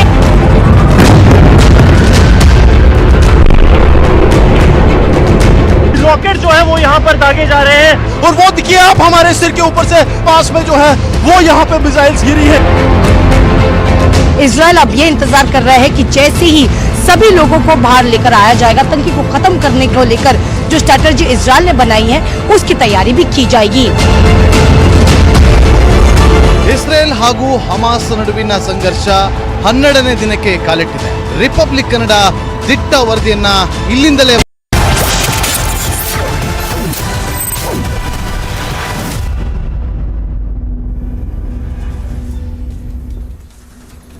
Thank you for staying with Republic. And as the Israel-Hamas conflict continues, it is Israel that is launching counter-strikes on Hezbollah as civilians living along the border are facing the consequences of the war. In fact, 1,000 who've lost their homes in the strike. Century Laminates getting you this report.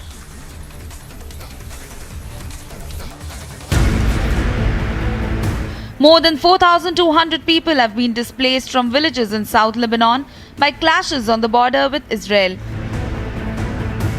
The civilians living along the border were ill-prepared for the much larger exodus that would ensue if the limited conflict escalated to an all-out war. Some 1,500 of the displaced are staying in 3 schools in the coastal city of Tyre, which is about 20 kilometers north of the border.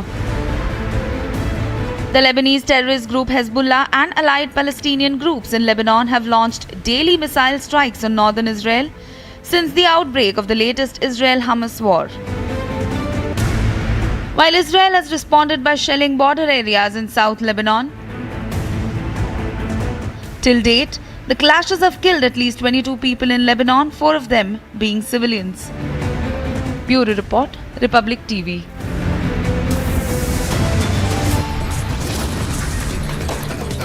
Time now for a short commercial break. On the other side, India-Canada diplomatic face-off escalates as Canada cuts down diplomatic staff. Trudeau claims violation of international law.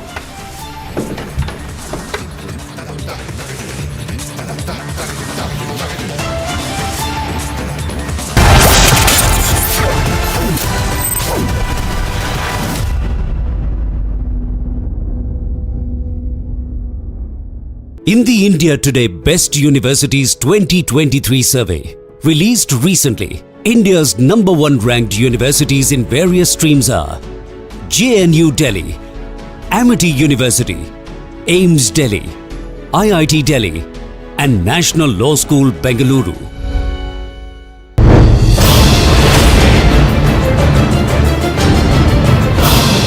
The Republic is the only channel who have been reporting from Israel's Iron Dome military defense system. Okay, we have to get down again. It's a missile. It's a missile has been fired. As you can see on your screen, there are missiles showing you. Alisha has been exclusively reporting from the ground zero that this was the Iron Dome system that has just now fired another missile. So these are the exclusive visuals that we are showing. The rocket that has been fired but has now been intercepted by the Iron Dome.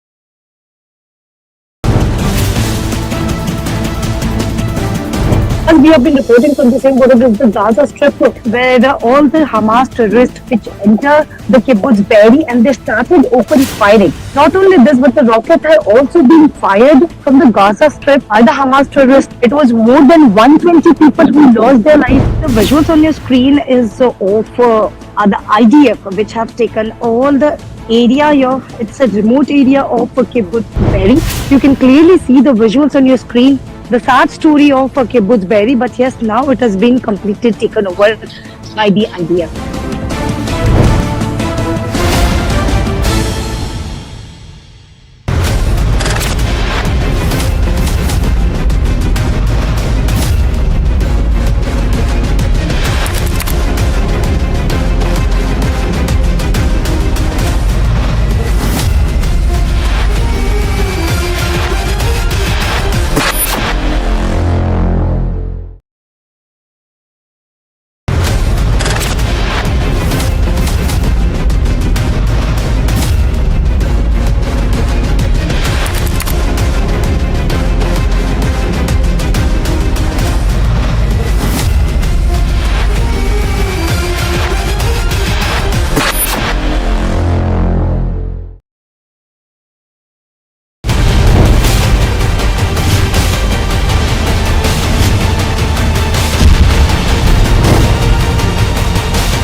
BJP MP says Mahua Moitra compromised national security by sharing Parliament login ID to a businessman sitting in Dubai.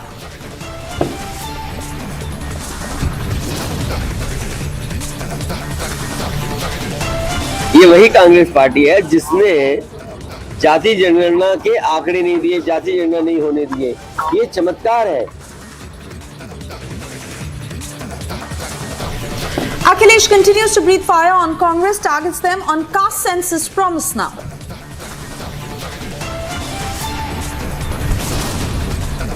Three, two, 1, 0.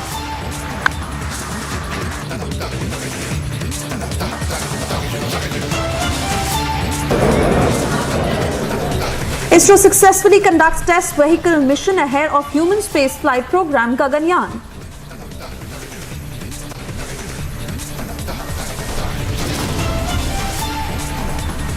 India-Canada diplomatic face-off escalates as Canada cuts down diplomatic staff. Trudeau claims violation of international law.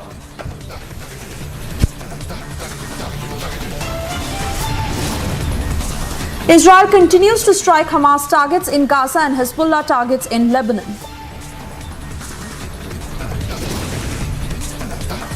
Former Pakistan Prime Minister Nawaz Sharif set to return to Pakistan ahead of elections.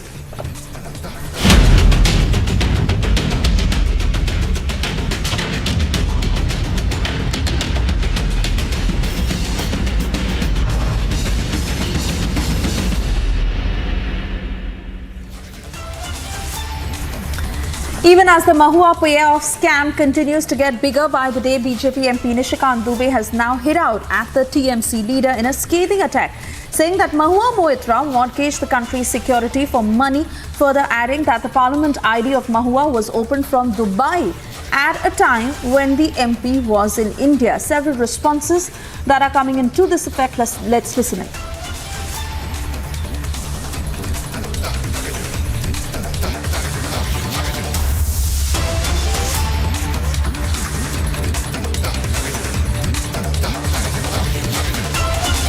परत दर परत सच सामने आ रहा है। किस तरह लोकतंत्र के सबसे बड़े मंदिर का अपमान किया गया, एक षड्यंत्र के तहत, एक धोखाधड़ी के तहत। और ये धोखाधड़ी किसी व्यक्ति के साथ नहीं, देश के साथ हुई है।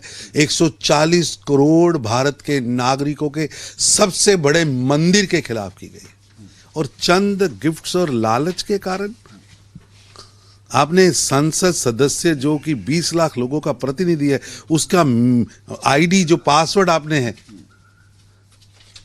वो किसी को नीचा दिखाने के लिए और किसी को बदनाम करने के लिए एक इंटरनेशनल षड्यंत्र के तहत किया है। ये बहुत बड़ा अपराध है। ये धोखाधड़ी भी है, जालसाजी भी है, और लोकतंत्र का अपमान भी है। भारत की लोकतांत्रिक परंपराओं का अपमान है। दुर्भाग्यपूर्ण, कठोर कार्रवाई होनी चाहिए। सर आपको लगता है महुआ की जो मुश्किलें हैं वो अब बढ़ती नजर आ रही हैं, क्योंकि 26 तारीख को एथिक्स कमेटी ने बुलाया, उधर जो बिजनेसमैन हैं वो अप्रूवर में टर्न हो जाते हैं। उन्होंने चिट्ठी लिखी है कि किस तरीके से फेवर्स दिए गए थे, इवन फॉरेन मीडिया का इन्वॉल्वमेंट की बात करी है और किस तरीके से फेवर्स। सच सामने आया है, व्यक्ति कोई भी हो जिसने अपराध किया है उसे कठोर कार्रवाई मिलनी चाहिए। भारत के लोकतंत्र को तार तार करने का जो षड्यंत्र रचा गया है उसके अभियुक्तों को सजा मिलनी चाहिए और कठोर सजा मिलनी चाहिए। और ठीक है, संगीन कॉम्प्लेन आया उनके खिलाफ, सीरियस कॉम्प्लेन है। तो जो संसदीय परंपरा है, रीति नीति, उसको ताक में रख के जो राजनीति करते हैं, केवल ढंग करने के लिए, नाटक करने के लिए पार्लियामेंट को यूज करते हैं। कंप्लेन आया है, उसका पूरा छानबीन होनी चाहिए। बहुत संगीन कंप्लेन है ये। बंगाल में तो बीजेपी का एक एजेंडा, उनका पास कोई एजेंडा ही नहीं है। ऐसा हरकत करता है, हर दिन गाली खाना पड़ता है, स्पीकर से डांट पड़ता है, सस्पेंड होना पड़ता है। और टीएमसी के सारे एमपी का ही हो गया। इसलिए राजनीति में लोग इसलिए चुन के भेजा है क्या? संसदीय परंपरा को ही तोड़ देंगे आप? यहाँ की कोई एथिक्स नहीं मानते, वहां नहीं मानते, कौन सा राजनीति है? But the Congress has now come to Mahua Moitra's defense, calling these allegations bogus, further questioning businessman Darshan Hiranandani, asking why he felt the need to give in otherwise. Listen in. झूठा मामला है, क्या प्रमाण है? एक बात है, जब प्राइम मिनिस्टर ऑफिस से लेटर निकलता है जिसपे दर्शन हीरानंदानी का है, तो दर्शन हीरानंदानी अपने लेटर हेड पर क्यों नहीं लिख के देता है? एक। और दूसरी बात है कि हीरानंदानी दे क्यों रहा था, गिफ्ट और पैसे दे क्यों रहा था? इसके मतलब